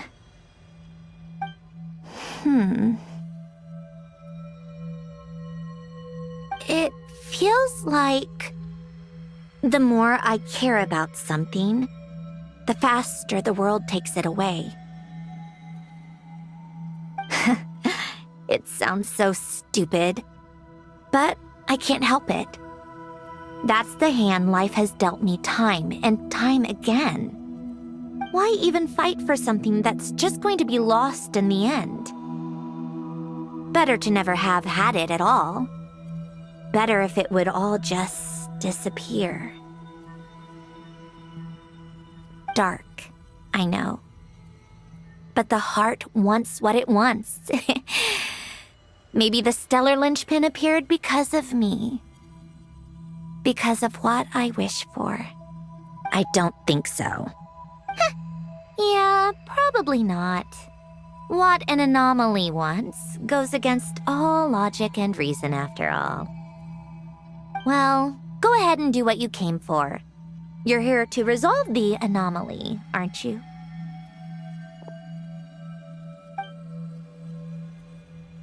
Yes.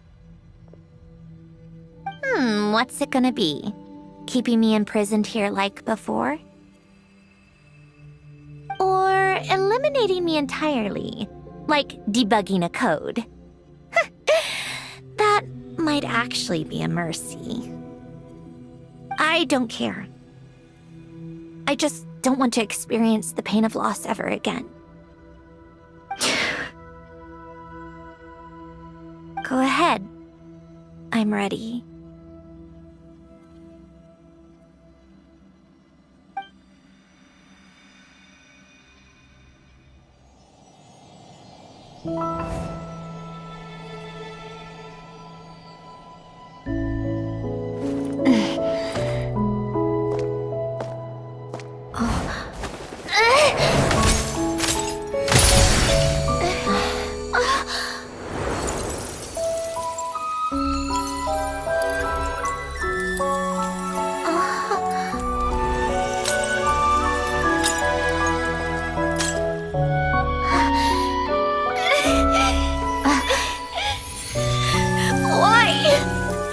Why do we keep losing everything we care about?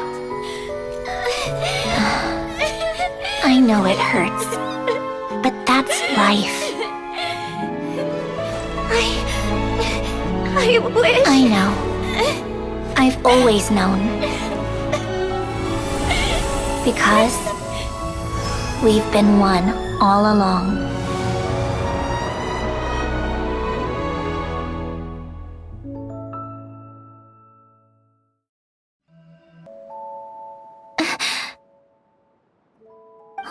Sandrone! I'm fine. It's okay to cry, you know. Cry? You've gotta be kidding me. Save the comforting for someone who needs it, Paimon. The emotional side of my core algorithm. My emotion module has always been fully developed and operational. Elen tried to tell me that too. I've just chosen to ignore her voice all this time. I suppose. Come to think of it, it's kind of like the aquarium on the ship. The aquarium? The old me took one look at it and saw something I would inevitably lose. So I stopped putting in the effort. Then, one by one, the fish all swam away, and the place became even more bleak and depressing. Pretty pathetic, right? Don't say that. A lot of people would feel the same.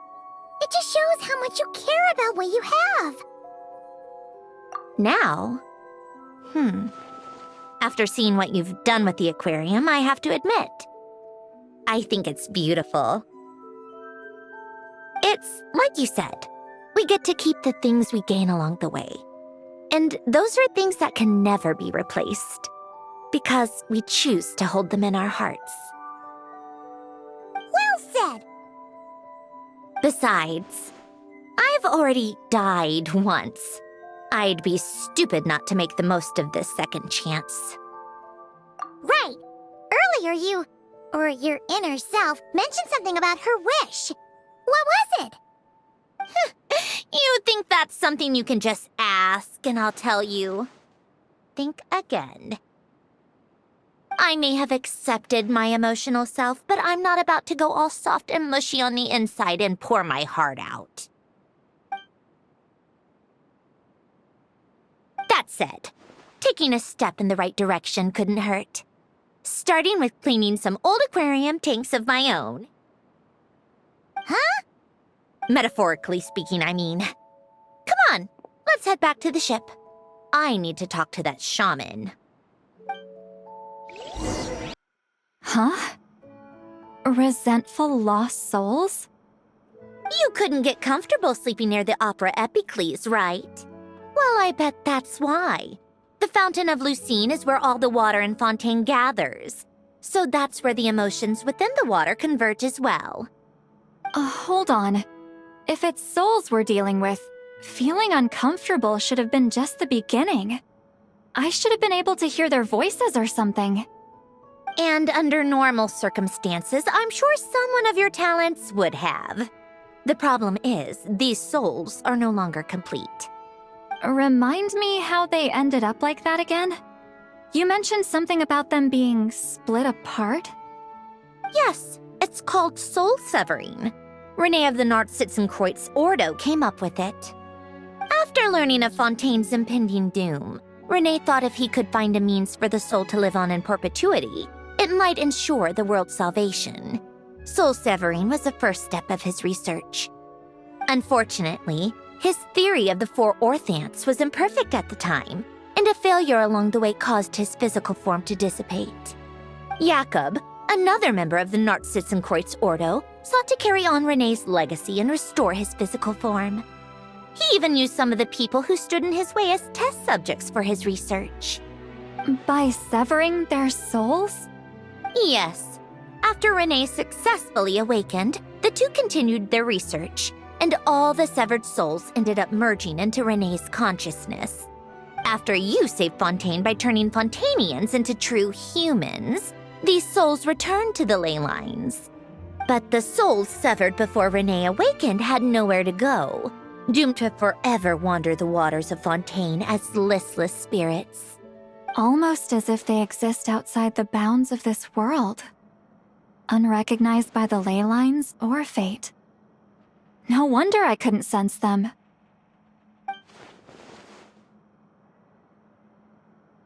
Not only that, but over time, they began to fuse with other entities. Their inner resentment lured in all sorts of evil beings, which corrupted and defiled them into nothing more than accumulations of filth. But the full transformation must have been recent. Otherwise, the Udex surely would have noticed. Wait, no, he must know already. That would explain the underwater melazine patrols. No wonder I kept running into officers from the Mara Chaussee Phantom earlier. In that case, let's go find Nervalette and we can sort it out together. No, not just yet. Why not? For one, the diplomatic castle alone would be a nightmare. Even though I haven't reported back to Snezhnaya yet, I'm not planning to leave the Fatui anytime soon. Besides, with me here, success is a done deal. Involving other people would just complicate things. All I need is for Miss Lolly to help pinpoint the location of this monstrosity. Think you can do it? With my eyes closed. This is what I do. I'm a lot better at it than manning a desk, at least. But, how exactly do you plan on resolving this soul stuff? Even to me, there's no obvious answer. Seems pretty complicated, all things considered. Just trust me. I have the perfect solution. Oh, all right. If you're that confident, we'll follow your lead. Why the sudden interest in helping Fontaine with this, Sandrone? You never knew Renee and the others, right? No, I didn't. And you're right. This problem has nothing to do with me. I wouldn't get within 10 feet of the Nartsitzenkreuz Ordo or its members. But in his later years, Elan told me he regretted not helping his best friend when he needed it the most. He also felt sorry towards Marianne for being too lost in his mechanical research to look after her properly. If he were still with us, I think he'd do the same. He might have a few choice words to say about it, but even after everything, he wouldn't leave his friend's mess for someone else to clean up. Friends shouldn't hold grudges or leave behind regrets. Fixing what happened between him and Renee was one of his greatest wishes. All I'm doing is fulfilling it in his stead. You know, you really do seem a little different now. You mean everything that just happened wasn't for nothing? Why, thank you for pointing out the obvious, Paimon. Just washing off the grime of the past. Turns out, a lot can build up after being ignored for so long. What's this about aquarium tanks all of a sudden? They go off on some grand adventure and what? Now they have their own private code? Stupid. All right then, Seat Lolly. Tracking this thing down is up to you. Huh? Oh, right. No problem. You got this, Granny Eatsley! You! Come with me to Hotel de Boer for a drink. Right now. Why? Because I said so! Miss Guillotin, I'll report back on the location tomorrow morning. Just need a drink or two first to bolster me up. Well, don't let me keep you. All right, you. Time to go. I've got scores that need settling. Huh?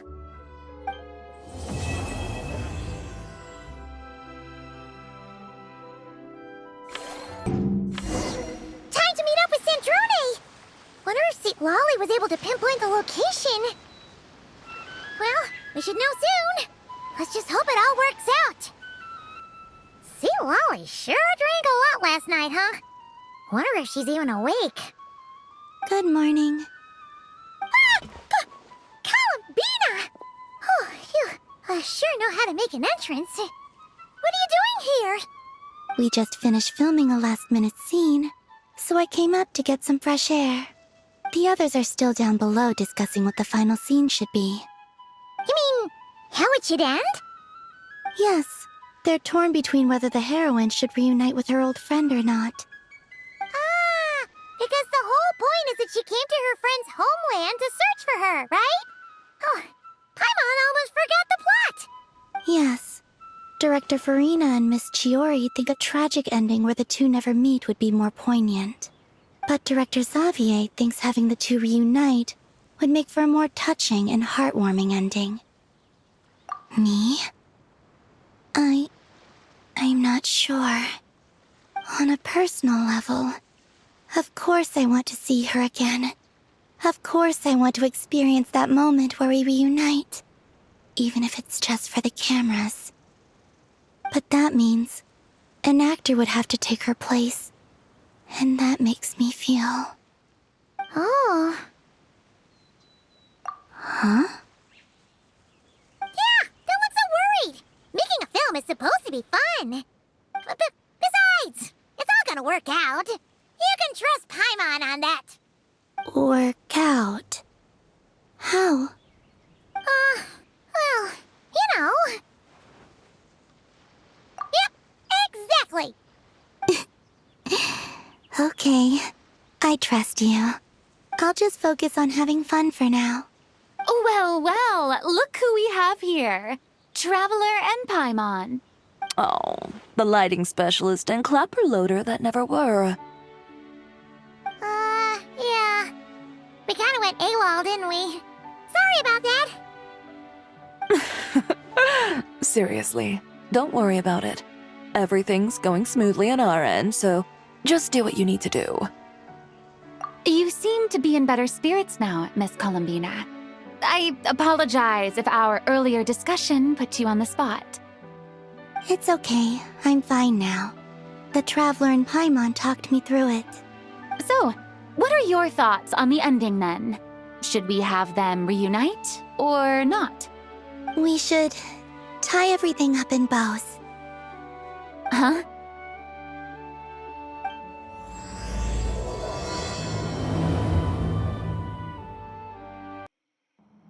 Lolly, we're here!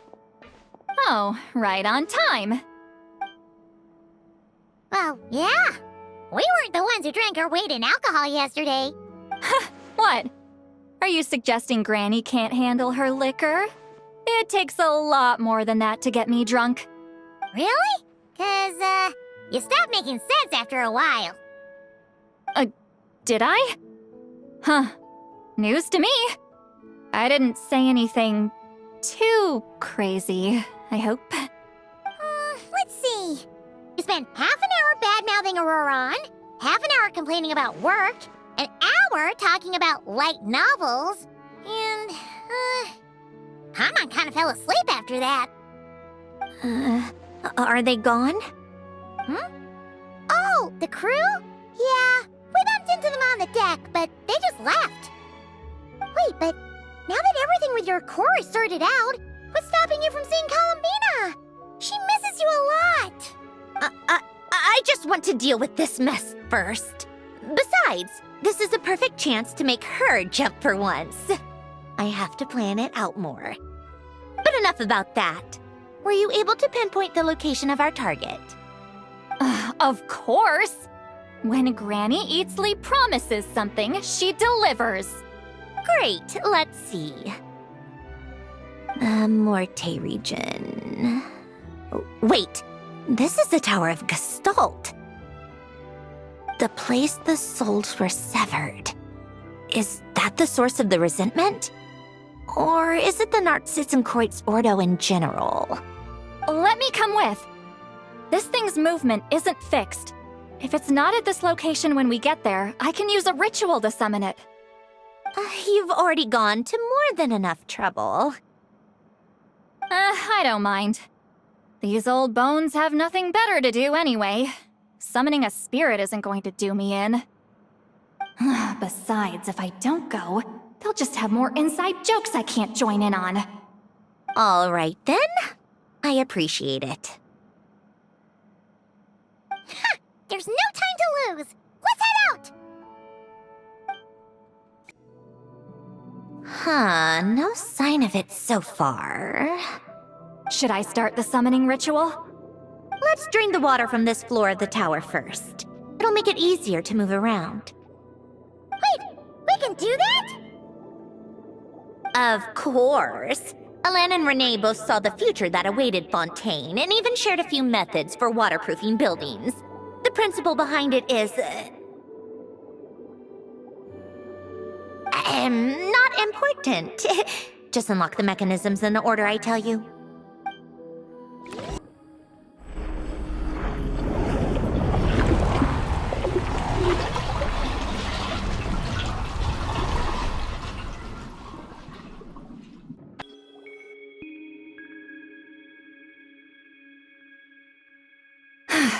Ready? Yeah. When this thing appears, I'll try talking to the souls inside.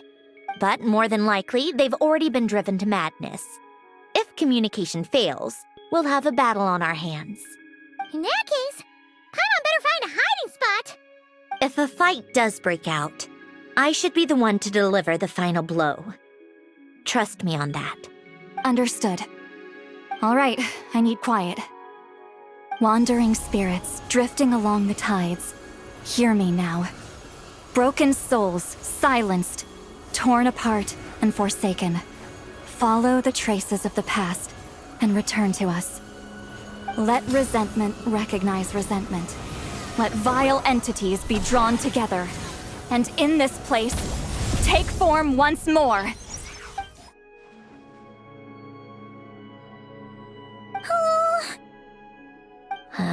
What now? Is that it? This is exactly why I deal in math, not magic. How are we supposed to know what stage the spell is at? It's like there's no logic to speak of. Mechanical science is so much easier to... Watch out! Hey, you! Or whoever's inside of you.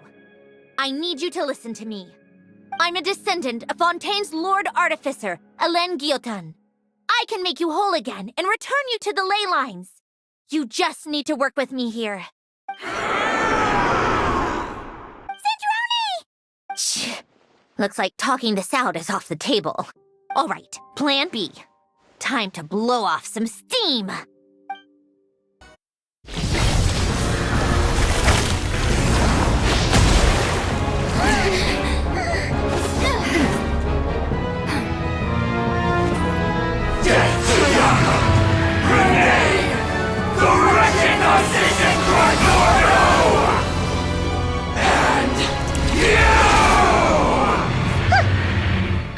I'm not like them.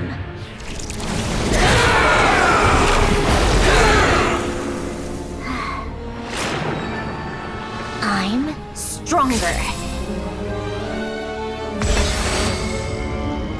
Inverted. World formula.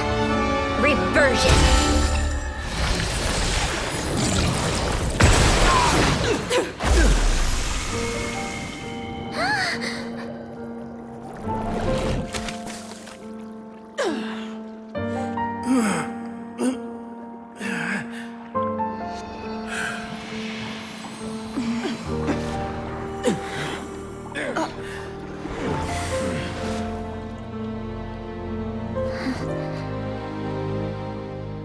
Be at peace among the tides.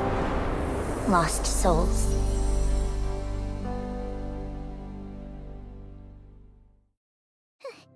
Is it over? Yep, told you it'd be a piece of cake. How did you do that back there?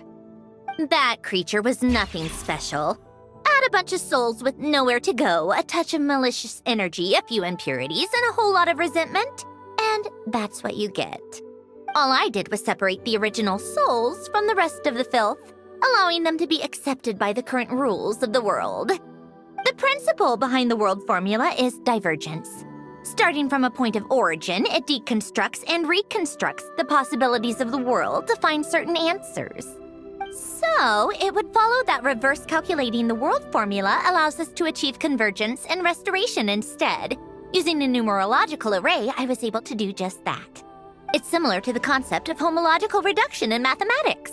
I reduced them to the basic fundamental essence of their being without changing their underlying nature. That meant... never mind. Judging by all the blank stares, I'm guessing you don't actually care.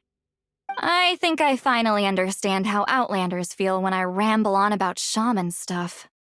Point is, it was super impressive! You really are amazing, Sandrone! You're just realizing that now? Ahem.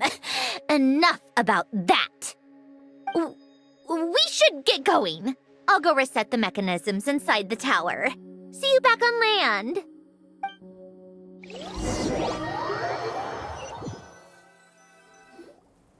Well, that's one old mess for the books.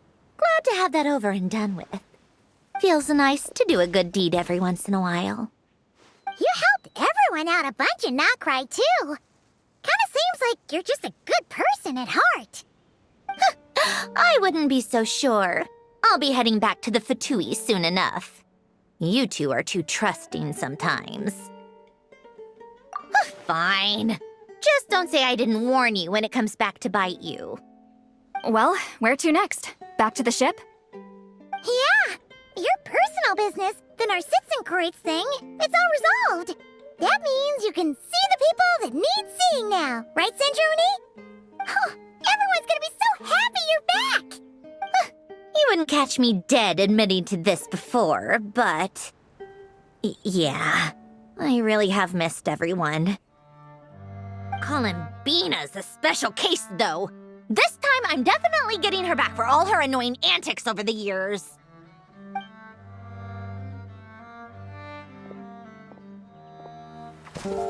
She'll sense me coming from a mile off. How am I gonna...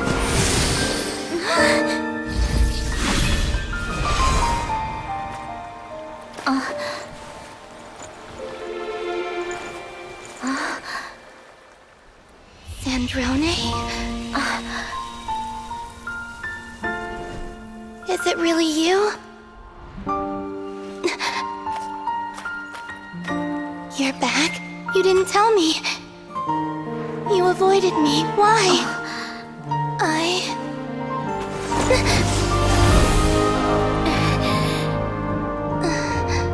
Sandrone? Now we're even. I missed you so much. That makes one of us, idiot. I'm here, Columbina.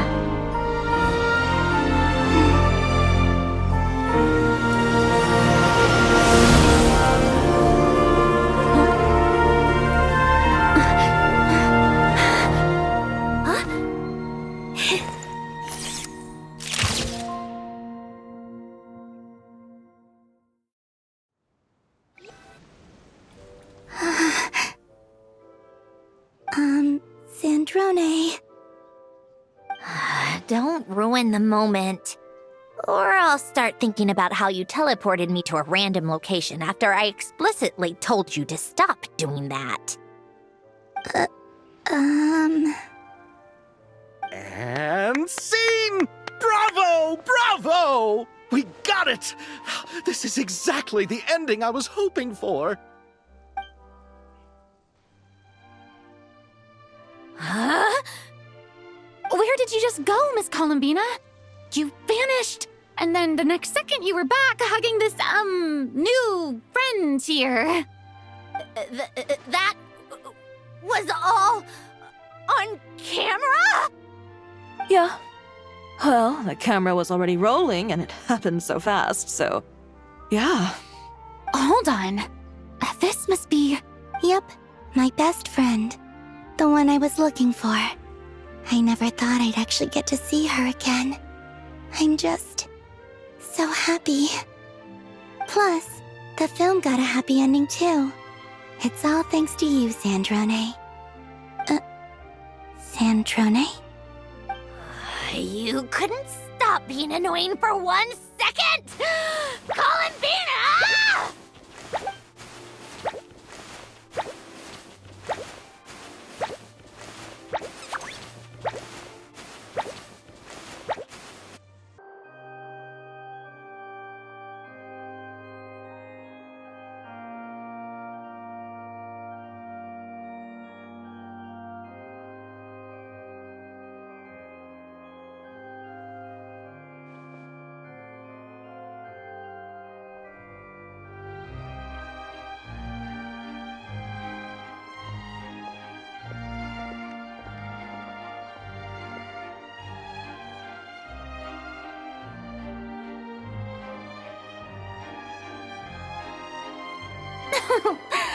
As expected, going to the opera house is the true way to enjoy a film. You get to see the audience's reaction in real time, too. The ending seemed to be received quite well. Paimon can't believe you let us include that in the final cut, Sandrone! You even agreed to help us reshoot a couple of shots. Thanks a million. Most of it was caught on camera already, so it's not like I had much of a choice. Besides, the film I'm in is going to be anything less than perfect. What are you laughing at? Nothing. It was just interesting to see us on screen together. I'm glad this moment is going to be preserved forever. Just a pity we didn't take home the Farina Award this time around. Well, artistic films can rarely compete with commercial ones. You should have prepared yourself for this the minute you changed the script. True. Oh, did I hear someone mention the Farina Award? Come on, don't gloat. I won't. Our crew winning the Farina Award was a team effort after all. Costume design, script adaptation. Ooh, and the practical effects were so realistic. The flames and explosions even made me jump while we were filming. A lot of the effects were based on actual items the Special Patrol confiscated from criminals. Who knew they'd serve another purpose, right? But it turned out amazing! Really brought the thrilling scenes from the novel to life. Fontaine's film industry is seriously impressive. Which film did you vote for, Silali? Isn't it obvious? Great Detective Herlock, of course! That's the whole reason I'm here! You all should be proud, though. A lot of critics are saying really good things about your film, too. Longing and loss, searching for something even after it's gone. It's a film that makes you think about life, and how important it is to explore those themes. Well, that is what the art of storytelling is for. Watching a film with friends is so much fun! There's so much to talk about! Ooh, let's throw a celebration later then! We're all old friends! Oh, we could find a place and chat to our heart's content! How about the Wingalette? That's perfect! Friends and family are more than welcome too. So if you want to bring people, don't be shy. You all can head over first and make yourselves at home. I'll bring over some refreshments in a bit. I just have one more stop to make first. Can I come? Fine. Not like you'd listen if I tried to stop you.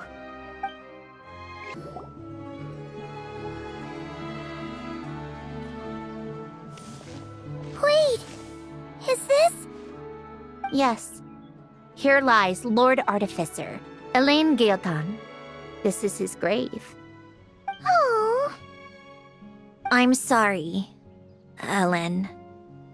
I'm sorry this is the first time I've been back since leaving Fontaine. I should have come to see you more often. I got your gift. I even cleaned up one of the Nartsitzenkreuz Ordo's messes along the way. Our home is just as quiet and warm as it always was. The flowers in the garden are still thriving. I'll make sure to tend to them more often from now on.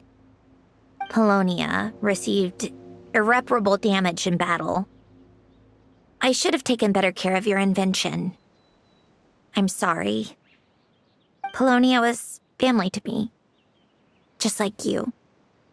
You always said I was a fast learner. But I'm not so sure. It took me far too long to learn the things that truly matter. I never said this to you back then, but thank you for creating me. For giving me the chance to experience life. Being your family meant everything to me. Absolutely everything. Can I say a few words as well, Sandrone? Don't need my permission. Hello, Mr. Gaeltan. I'm Sandrone's friend. You don't need to worry. Sandrone is doing great. Not only is she a brilliant scholar, she's made a whole bunch of friends, too. And she takes great care of them. As if. She'll never admit it, but she's always there when her friends need it the most. I wouldn't even be here without her. So, if she ever needs help, her friends will be there in a heartbeat, including me. That's what best friends are for. Columbina. What else? Oh, she likes drinking bitter coffee, listening to piano music when she can't sleep. Turns out she even likes giving hugs. No, wait! Don't tell him all that! Huh? I don't understand. I didn't think you'd want to hide things from him. Well, yeah. But there are still things I don't want to say. Okay. I'll come by myself and tell him for you then. That's not what I meant. All right. Enough with the speeches. If no one has anything else to add, let's just leave it there. Should we say a few words too? Kinda seems like Columbina said it all. Oh, great idea!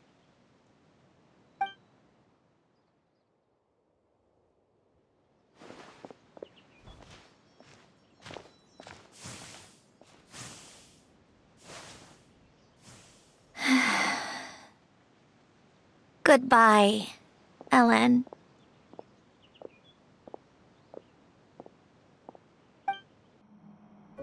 You made it! The party's already started.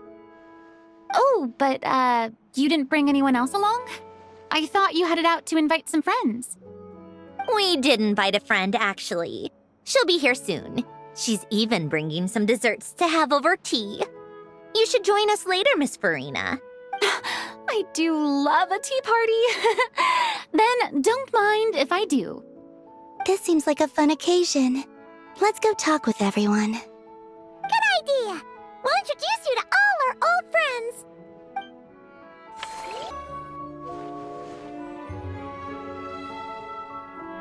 You made it.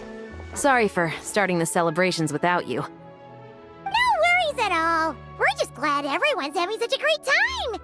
Oh, right. You've probably seen them around already, but let us introduce you for real. This is... Miss Columbina and Miss Gaeltan, right? Oh, we saw the film you were in. It was so touching. Yep. This one started bawling her eyes out right next to me in the theater. I know. I didn't bring nearly enough tissues. Thanks. We saw your film too. I memorized all your names. Oh, guess we can skip the introductions then. Our effects were pretty over the top, right? Some of the extras in the big scenes were actual members of the Spina di Rosula. So basically, your contribution was creating realistic-looking chaos. That wasn't the only realistic aspect. Miss Chevres and Miss Emily were also kind enough to lend their expertise on criminal investigations and forensics. Oh, it was nothing. I was just honored to take part and help out. Wow! No wonder your film turned out so good! You basically had an expert in every field. Talk about a stacked crew! Oh, speaking of, want to join in on a round of tabletop troupe later, Miss Colombina and Miss Guillotin? I mean, what better place for a party than a party? Here we go again. That sounds interesting. Yes! Persuasion successful! What about you, Miss Guillotin? I guess one round couldn't hurt. Critical success!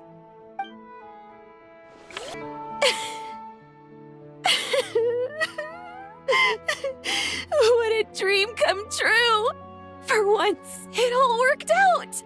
I can die without regrets. Let's not get too ahead of ourselves, Director Lapine Pauline. What was in that piece of cake you just handed her, Escoffier? Romaritime flowers, eggs, flour, same as all the other pieces. What, you think I tampered with it? Playing a detective in real life now too, are we? Oh, it's so delicious. I'm so happy. My life has peaked. Miss Lapine Pauline, look who I brought! Master!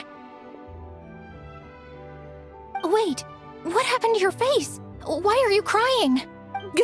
Never mind my face. Here, let me introduce you. This is Miss Charlotte and Miss Escoffier. Things are sounding lively over here. Oh, look who it is! Perfect timing. I was so busy with the shoot, I feel like we barely got to talk. Ah, and the elusive Miss Guillotin. It's great to see you. Thank you so much for letting us use the boat free of charge. That was so generous of you. Oh, right. Introductions. This is Miss Charlotte and Miss Escoffier. That's kind of you. But I didn't really do anything. If you want to thank someone, it should be the Duke or the people who keep the boat in such good shape. Right. I'll head over in a bit and do just that. Miss Colombina? Yes? Could I interview you sometime?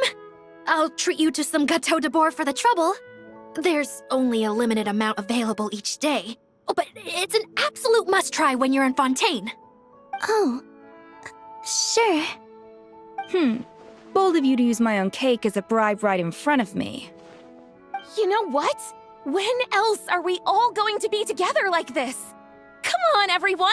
Grab your drinks!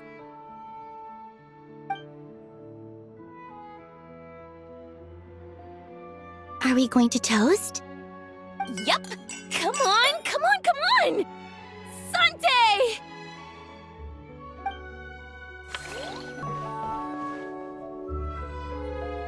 Granny Eatsley, you're really not going to let us borrow these cute little stuffed toys for our magic show? First of all, Seat Laline and Eats Papa are Chi-Chi meal. They have inauspicious stars sealed within them, and they're my helpers, not toys. But the Grin Malkin Cat and Boggle Cat box are Linny and Lynette's helpers. And they still make good partners on stage. Agreed. We've never had a Chi-Chi meal pop out of our hats before. It would be quite the surprise. I think the audience would love it. If this was the Masters of the Night Wind, these kids wouldn't have even had the guts to say my name. let alone pester me like this. I'm terrible at dealing with requests like this. Oh, Traveler, quick, save me! You think you're so funny. Lady Sandrone. Lady Columbina. Hello. Don't look at me like that. I don't have any mechanisms for you to break. Don't be fooled by my sister's demeanor, Lady Sandrone. She's just as delighted as the rest of us to have you back. Well, I suppose when I'm not so busy, I could find some time when Arlecchino is around and bring over a few gifts to the House of the Hearth. You're too kind, Lady Sandrone. I'm sure just your visit alone would make Father more than happy. I just need to borrow them for a bit. I'll pull them out of my hat, give them a quick hug, then give them straight back. When did hugging become a part of it? Oh! I could lend you pair, so you have something to hug in the meantime. He gives really good hugs. I don't need something to hug in the meantime. The issue was never the hugs. How about this? You can have 2 VIP tickets right next to each other. Excellent view. Right next to each other?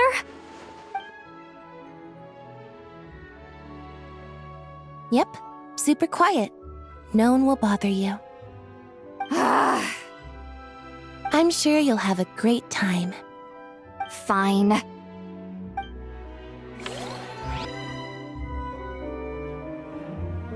Wait a second! Mr. Baptiste and Veronique! You're here!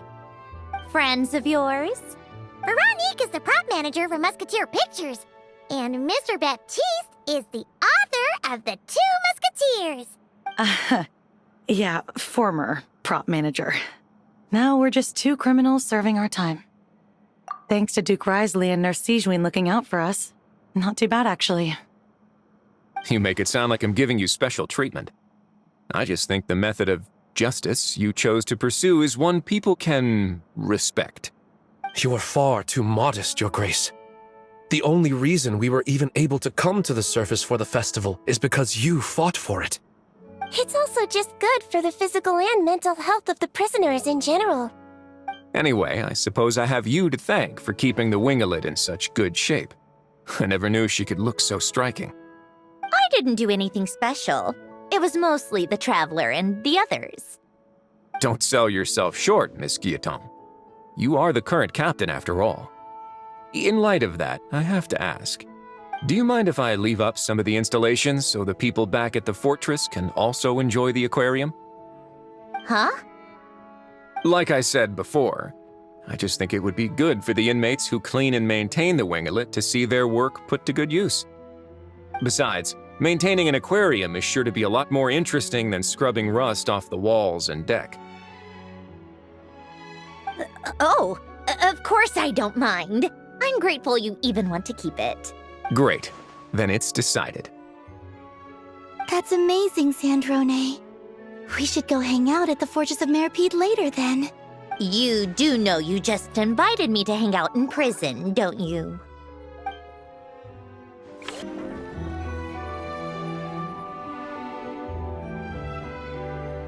Nervalette!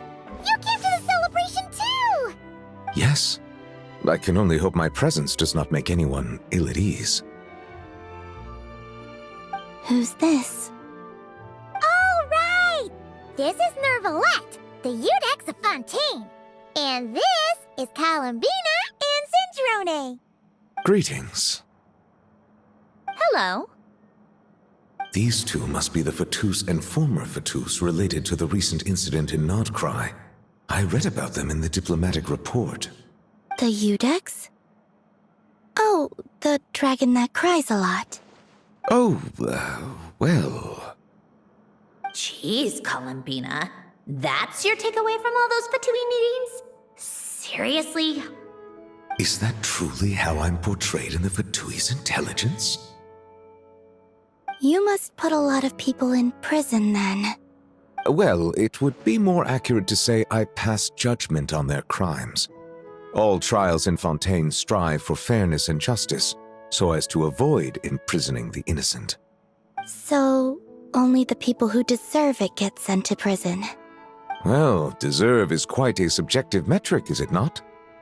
At the very least, I can promise that in every trial over which I preside, I make every effort to deliver a fair verdict.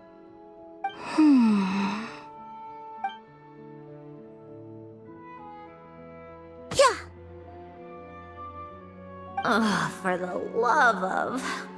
what is she doing now? You seem like a good dragon. Not the kind that throws people in prison for no reason. I think we can get along just fine. Well, thank you. Then she punched me because... Sorry, Nervalette.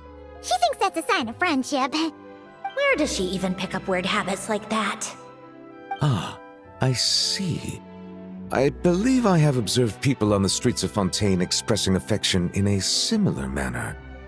I suppose I now know what it feels like. Yes. Quite, abrupt. You know, these two are surprisingly alike. Oh, looks like Arlecchino's here. Come on, Columbina. Let's go have ourselves a tea party.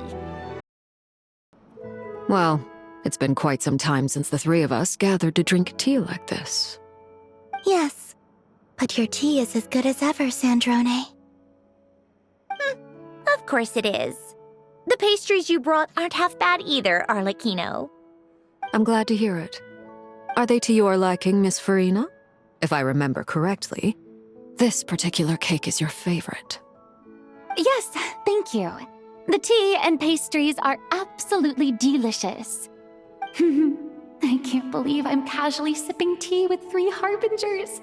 Or are some of them former harbingers? Who knows?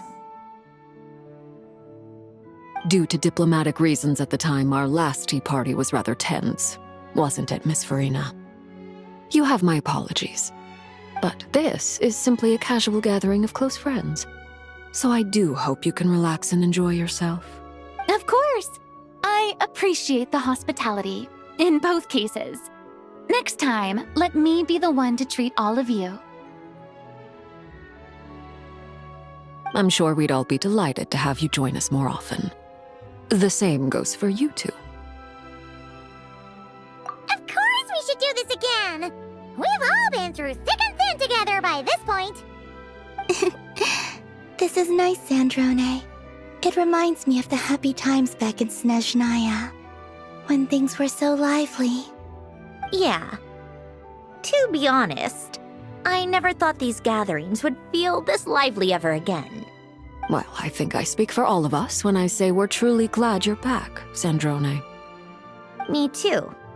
I've realized that holding on to what matters doesn't just mean protecting what you already have. By reaching out and striving for something new, you can gain much more than you think. No, that certainly doesn't sound like something the old you would say. Well, I'm only going to say it once, so don't get used to it. Who knows? Perhaps your tea parties will only get livelier from here on out. Once you return to the Fatui, we'll have more opportunities to keep in touch in any case. I want to spend more time together too, but I don't want to go back to the Fatui. Well, Notcry isn't too far from Snezhnograd. It shouldn't be hard to find a place where we can all get together. Oh, and then I can sing for you, or put on some of your favorite music, just like the old days. Speaking of music, I spotted a mechanical piano below deck. Is it yours, Miss Guillotin? Yes. Reclaimed, I suppose you could say. Why don't you play something for us? Huh? In front of all these people? Yes, why not? You play so well. Yeah, come on! Just a little, please? For the love of... Fine! One piece, and that's it.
Musketeer pictures! Everyone ready? I'm not sure I should be in this one. Of course you should. You might have primarily helped out another crew this time, but you're still a member of Musketeer Pictures.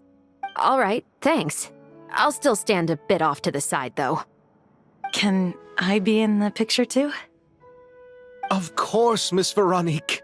I would have loved to have you in the last one, too, if circumstances had allowed it. Thank you, Director Xavier. Do I really have to be front and center? You're one of the lead actors! Of course you do! Nervous, Sandrone? No. All right, look at the camera. And 3, 2, 1. Musketeer Pictures!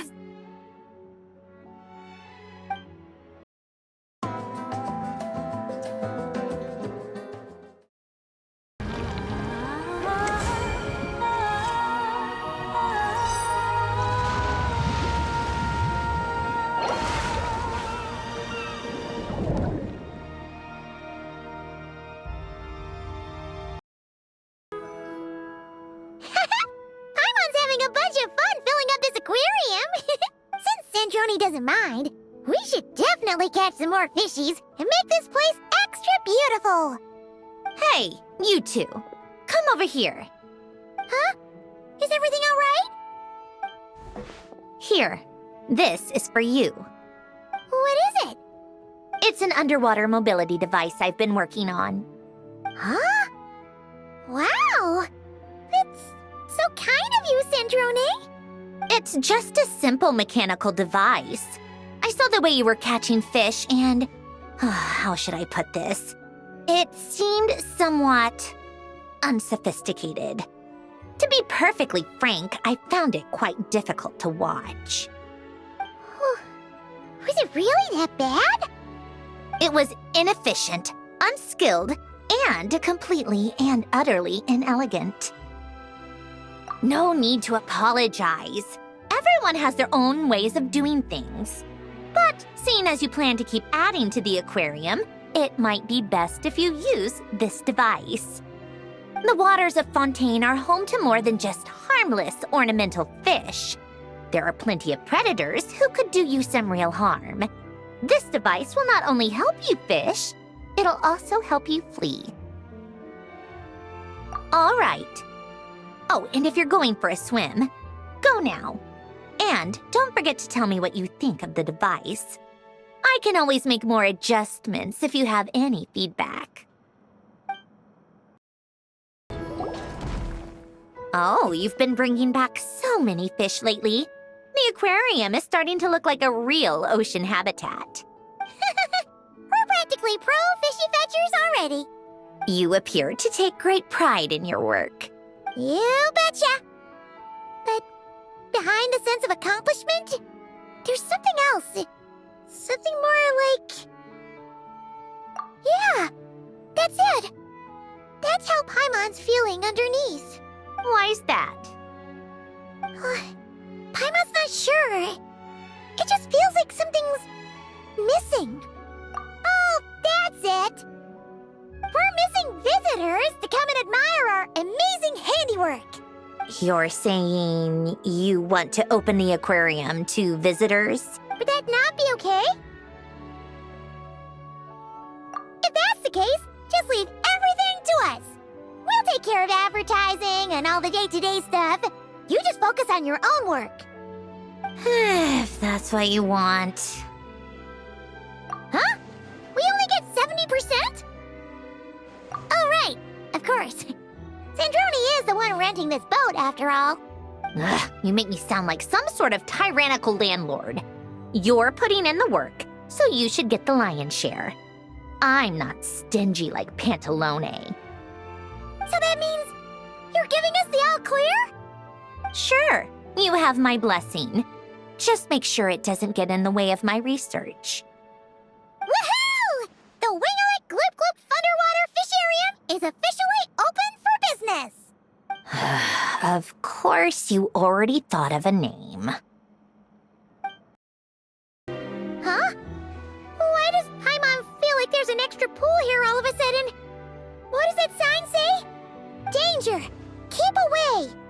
Oh, what does that mean? It means exactly what it says. Ah!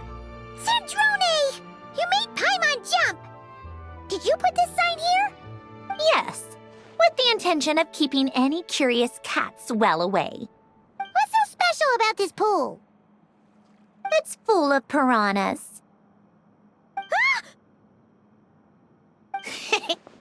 Oh, just kidding. Don't tell me you actually believed that. I learned that a few fish in the aquarium are highly territorial and can get rather aggressive. So, I moved them here. Don't scare Paimon like that! So, this place is like a special quarantine zone for aggro fishies? Exactly. The water in this pool is much deeper and there's a lot more space. It helps calm down the more territorial fish. I also asked Sigewinne at the Fortress of Meropide for some special bait to help mellow them out a bit. Oh, wow! So, you really do care about the fishies' well-being. I don't think anyone wants to see the aquarium turn into a bloodbath. That's for sure. Anyway, why don't you leave this to us? If you insist. When the fish in the pool feel comfortable enough to swim to the surface, it means they're on the mend. So, once they're all relaxed and happy, we can put them back in the aquarium? Where you put them is up to you. All I'm responsible for is scooping up the unruly ones and moving them here in the first place. Understood. But that sign is way too scary. Maybe we can change it for something a little less terrifying? If you want. They're your fish, so I'll leave it up to you. Hold up. These accounts. Are you sure you haven't miscalculated? Huh? Is something wrong? Have you really made this much profit? Do you really think I'm that petty? I'm just amazed you've done such a good job running the aquarium. Paimon thinks the Fontinalia Film Festival deserves some of the credit. This much revenue. Even after paying off the Wingelet's rent, there's still a sizable profit left over. Not in the least. I have no delusions regarding my business acumen.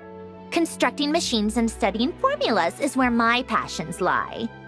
That said, seeing this place transform from a fishless room into what it is now really has felt like a miracle. Well, we owe you credit for lending us the space. It's so rewarding to see all our work bring so many people joy. Don't you think, Sandrone? Maybe a little. Only a little? I told you, I don't care about that. Hello there, Traveler and Paimon. Miss Gyuton mentioned you've been running an aquarium. Naturally, I accepted her invitation to come serve as a marine consultant. Great! With head nurse Sigewinne around, we won't have to worry about the little fishies getting sick. Since you asked me to look after the animals at the Chevalmoran Film Fantasyland, I've picked up a few tricks of the trade. It turns out looking after animals isn't all that different from caring for patients. Well, the well-behaved ones at least. But that's the thing. Not all fish are well-behaved. So on top of looking after the ones you already have, I have a few ideas for inpatient therapy that I'd like to discuss. The word from Officer Ceseth is that certain wild fish have been getting unusually aggressive lately. Apparently, they're attacking other creatures, as well as divers and even small boats. I was wondering if we could invite them to the aquarium for some rest and relaxation. At the very least, it'll keep them from causing any more trouble. Once they're here, I can look for a way to cure their sudden bad temper. That way, we can help the fish and the waters return to normal. And you can add some unique guest performers to your aquarium. What a wonderful idea! All right. I'll give you all the intel I have on where to find those aggressive fish. The rest is up to you.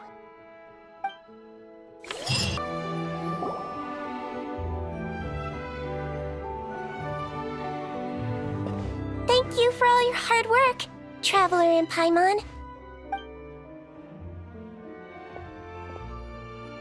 I have a pretty good understanding of our patient's condition now, so I've mixed them up some special melazine medicine. Adding these herbs to the water tank should help calm them down. So, you're basically turning the whole tank into a giant health spa? Huh. That really is a plan that only you could pull off, Sigewinne. You're spot on. I'll need to invite a whole variety of different fish here for physical examinations before I can determine exactly what's wrong. I'll put together a list of patients to check based on the characteristics I need. I'd appreciate it if you could keep a close eye out for any fish that meet the criteria.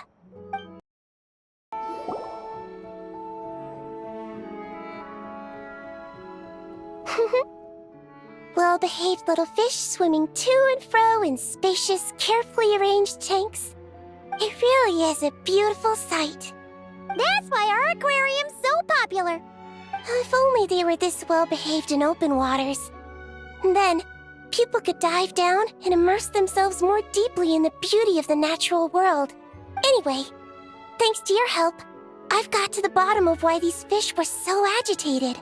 Over the years, there have been plenty of shipwrecks, and even some absolute scoundrels illegally dumping waste in the sea.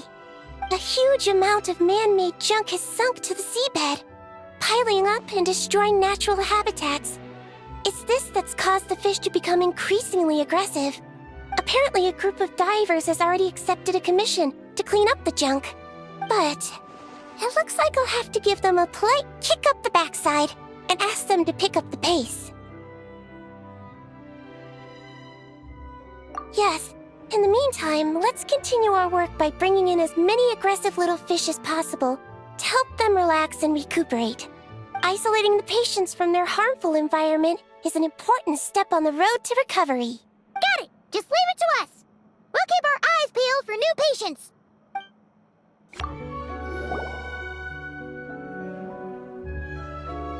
Haha!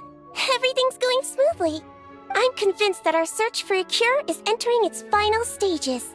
But, besides finding a few more aquatic patients to complete the list, I have another more particular request. I need you to locate some key underwater mechanisms in the affected waters and retrieve the data recorded by their sensors. Exactly. We should also talk to the boat owners and divers to make sure they've learned their lessons. That's right. Not to mention the fishermen and the tourists. Anyone who takes a boat out on the surface, and those who dive beneath it. Everyone who interacts with our waters needs to be mindful. They can't just dump things in the sea and go around destroying marine habitats. Otherwise, some very aggressive fish might come along and capsize their boats.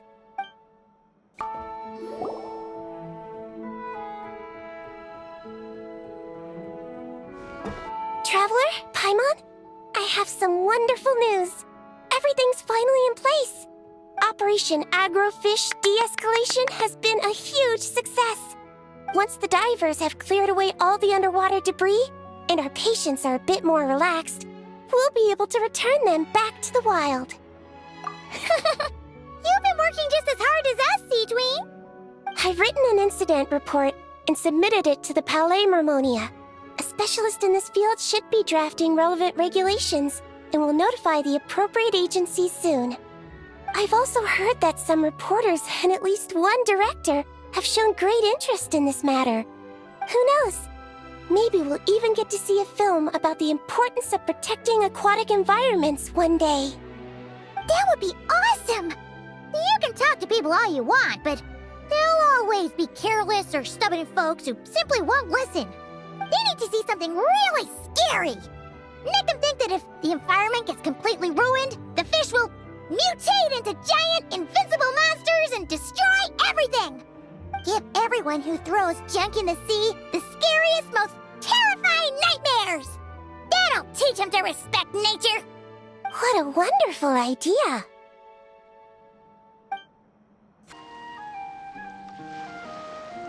Traveler, Paimon, it's been such a long time. Fremine! Why are you wearing your diving helmet? Things down there have been a bit hectic lately. There are so many more divers right now, all in a frenzy to salvage sunken cargo.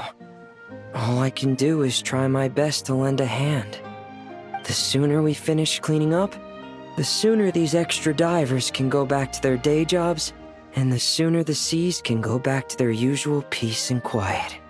I see. It must be really hard for you to adapt to all the commotion, huh? Thanks for your concern, Paimon. It's not all that bad, though. I've actually made a few extra finds. Things like unclaimed jewelry and antiques. Father said that if I salvage any pretty or valuable things, I should bring them here.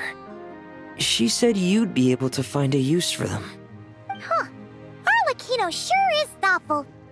If you've got any pretty-looking ornaments that nobody wants anymore, we could use them to decorate the aquarium. Or even better, why don't we go salvaging with you? Are you sure? I wouldn't want to waste your precious time. Don't you worry about that. You already said we can keep any ownerless goodies you find. But how can we let you do all the work yourself? Taking the fruits of someone else's labor while we sit here twiddling our thumbs doesn't sit well with Paimon. In that case, I'll share everything the other divers have told me. Hopefully, that'll help narrow down your search. If you find anything that takes your fancy, feel free to make good use of it. However, some things are wanted by their owners, so if you find one of those, you'll need to return it. Understood! Please stay safe and don't stray into unfamiliar waters. If you run into danger, make sure to surface as quickly as it's safe to do so.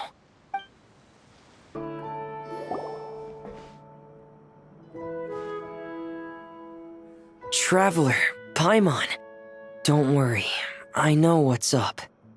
It seems that the reason there have been so many divers around lately is because everyone's trying to clear away all the underwater junk. They're trying to get the environment back to normal as quickly as possible. If that's the case, I should really double down on my own efforts to help. If the underwater pollution gets any worse, the colors of the Rome maritime flowers will fade. And that's not all. I don't want to think about all the awful things that might happen. Let's work together to clean up the sea! Hey, Fremine, we found this pretty awesome-looking thingy underwater.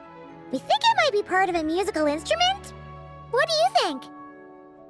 Sure. Oh, wow. This is really intricate. I've studied a fair few mechanisms, but I've never seen anything this detailed or unique.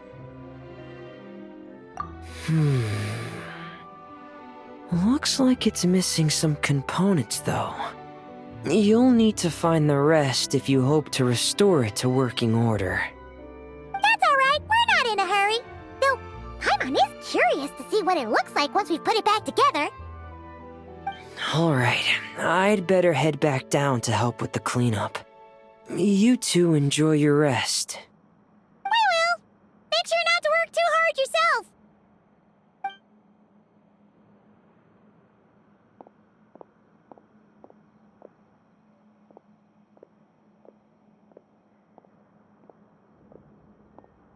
Huh? This thing. Did you fish it out of the sea? We sure did. Do you know what it is? More than that. I know whose it is. I used to sit in the garden and play this thing every day. Huh? So, does that mean it's yours? It was once. It's a mechanical piano that Hélène invented. It can be played by hand, but it also works automatically. Wow! That's incredible! But why was it... When Hélène fell ill, he couldn't bear to listen to the piano anymore. So I got rid of it for him. I never thought I'd see it again.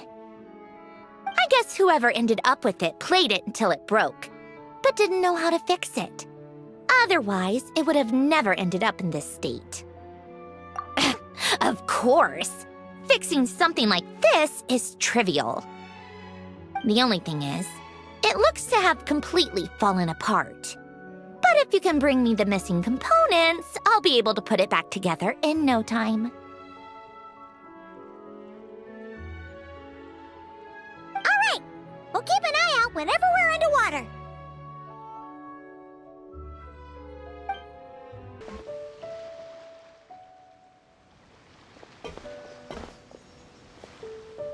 Fremine? You look exhausted. You haven't been working yourself too hard, have you? Hey! Don't you go hiding inside your diving helmet. We're your friends. You'll feel a lot better if you let it all out. I guess you're right. I bumped into a real piece of work while diving just now. A real piece of work? Yeah. How can I explain it?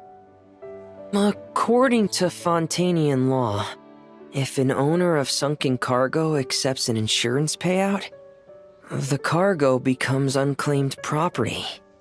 Because of this, some people see diving as a way to get rich. They salvage things others have lost and sell them for more back on dry land. This line of work doesn't require much skill, which means there are plenty of divers who are, well, the sort who only care about money. They often resort to barbaric means to drive away fish and blubber beasts, just to gain access to valuable salvage. It's largely because of people like them that I don't pick up certain commissions. So that's what's bothering you. Huh. Paimon can really sympathize with how you feel. Just now, while I was diving, I ran into someone driving away the wildlife. I mustered up the courage and managed to stop them, but it ended with them saying some pretty unpleasant things. Oh, that's awful. Thanks for the kind offer, but even though it's difficult and leaves me feeling drained, I still want to stand up for what's right and try to make a change myself. I love swimming underwater, seeing the patterns of barrel conches, feeling the breath of the maritime flowers. When the underwater world accepts you, it responds with kindness. I believe that's how we should interact with nature, rather than just selfishly taking whatever we want. Wow, Fremine! Paimon thinks everything you just said was great. See? When you have something you really want to say or do, doesn't it feel much better to just get it off your chest? Fremine? I'm sorry. I'm still a little bit shy. But don't worry. I'll keep working on it. Oh, I almost forgot. Here's the latest underwater survey data. Please take it. I'm sure you'll find it helpful.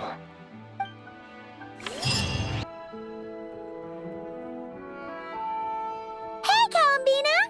Are you admiring the fish in our aquarium? Mm-hmm. You've done an amazing job with this place. There are so many fish I've never even seen before. Have you been to an aquarium before? No, though I saw a few fish tanks in Snezhnaya. But my eyes weren't truly open back then, so I never really appreciated things properly. It's beautiful. I never knew the underwater world was so vibrant and colorful. It's like living in eternal springtime. Oh, look at that fish. Don't you think it looks just like Sandrone? And those two over there, one following behind the other. They're like the two of you. Hey, you're right! Now that you mention it, they really do look like us! That busy-looking one over there reminds me of Lauma. And that one in the coral seems to be quietly observing everything. Just like Lady Nefer. Paimon gets the feeling you like matching all your friends to fish. Not exactly. I like my friends, so I naturally find myself thinking about them. Even when I'm looking at fish. Wow! Paimon's really happy to hear you say that. So, are there any other fish that remind you of someone? I've made a lot of new friends lately. I'm afraid I can't find a fish to match every single one of them. That makes sense. Anyway, we'll keep adding more fishies to the aquarium. You should come back from time to time. Maybe you'll be able to find even more of your friends next time you're here. You're going to put my friends in the aquarium? Of course not! Paimon's talking about fishy look-alike friends, you big silly.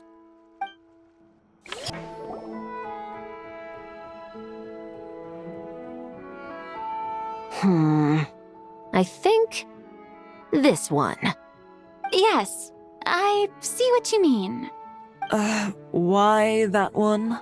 Look at the color of its tail. It's the most fashionable thing in the whole aquarium. The colors are a bit loud for my taste, but... Alright, I'll take it as a compliment. Whoa! Look at all these people! Is everyone here to see the fish? I just wrapped up a scene, so I'm taking time out to admire your aquarium. What were you talking about just now? We were trying to decide which fish looks most like Chiori. You guys do that too? Oh, oh well, it was actually Columbina who mentioned it originally. It sounded like fun, and then before we knew it, we were doing it too. So, it's contagious. Oh, look. That one's just like you, Chevrus. What do you mean? Never still, swimming laps around the tank. Just like you. Training every second of the day. Is that how you see me?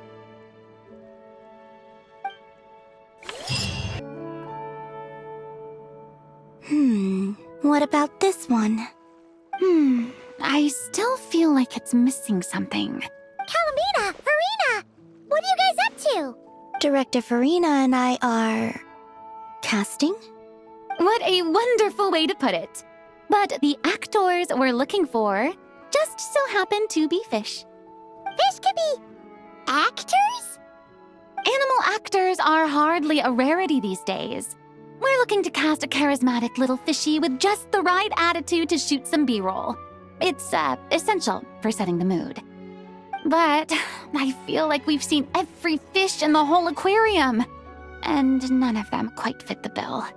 Should we try asking the Traveler and Paimon for help? They have a knack for solving tricky problems. Paimon's happy you have so much faith in us, but when it comes to casting fish... Ooh, great idea! You're the ones with aquarium management experience, after all. So you're saying we should be on the lookout for talent whenever we go swimming? Paimon doesn't see why not.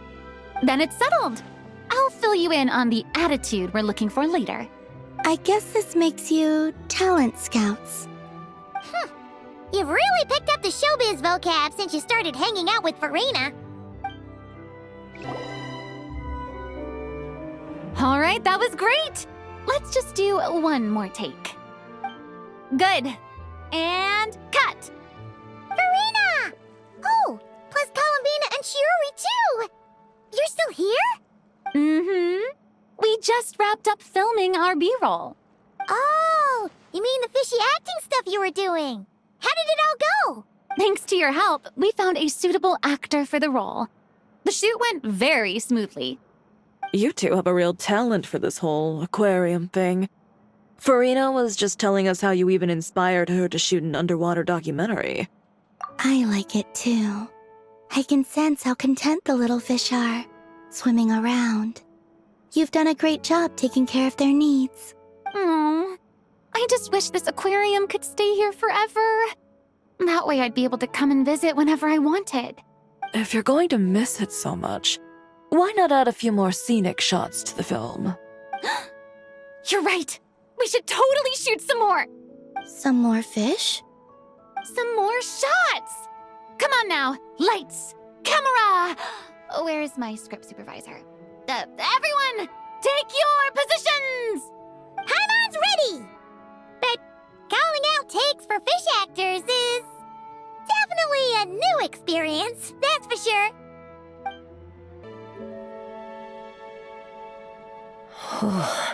Fantastic. That's pretty much all of the major junk retrieved. I'm sorry you've had to work so hard, you two. Oh, don't feel like you have to apologize, Fremine. The way Paimon sees it, we haven't been working. We've been fishing up goodies. Thank you. I've had such a happy and fulfilling time. And it's all thanks to you. You're welcome. Besides, it was a team effort. And Paimon thinks you've made some real progress. You've been a great help both underwater and on land. Oh, all right. I'm sorry. Besides, thank you. I really don't know what else to say at times like these. Maybe I still need a little more practice? Take your time. There's no hurry. Just keep working on it at your own pace. Alright, it's a deal. Now that the cleanup's over, I was planning on going back underwater to spend some time alone. But, weirdly enough, after talking with you, even the sky itself seems calmer. I just wanted to share this feeling with you.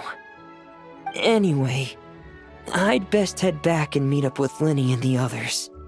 I'll leave the rest of the underwater survey data with you. I hope you find what you're looking for.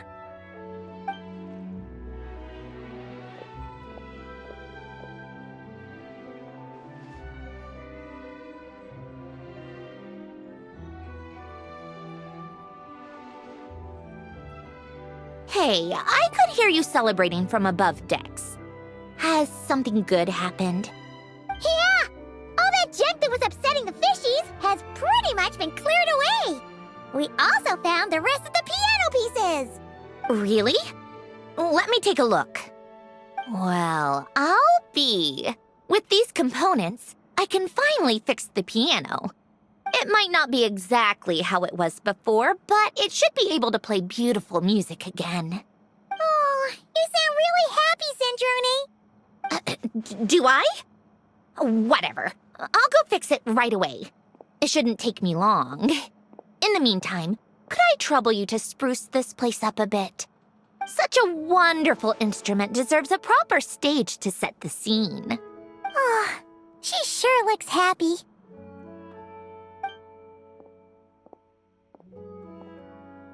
Whoa!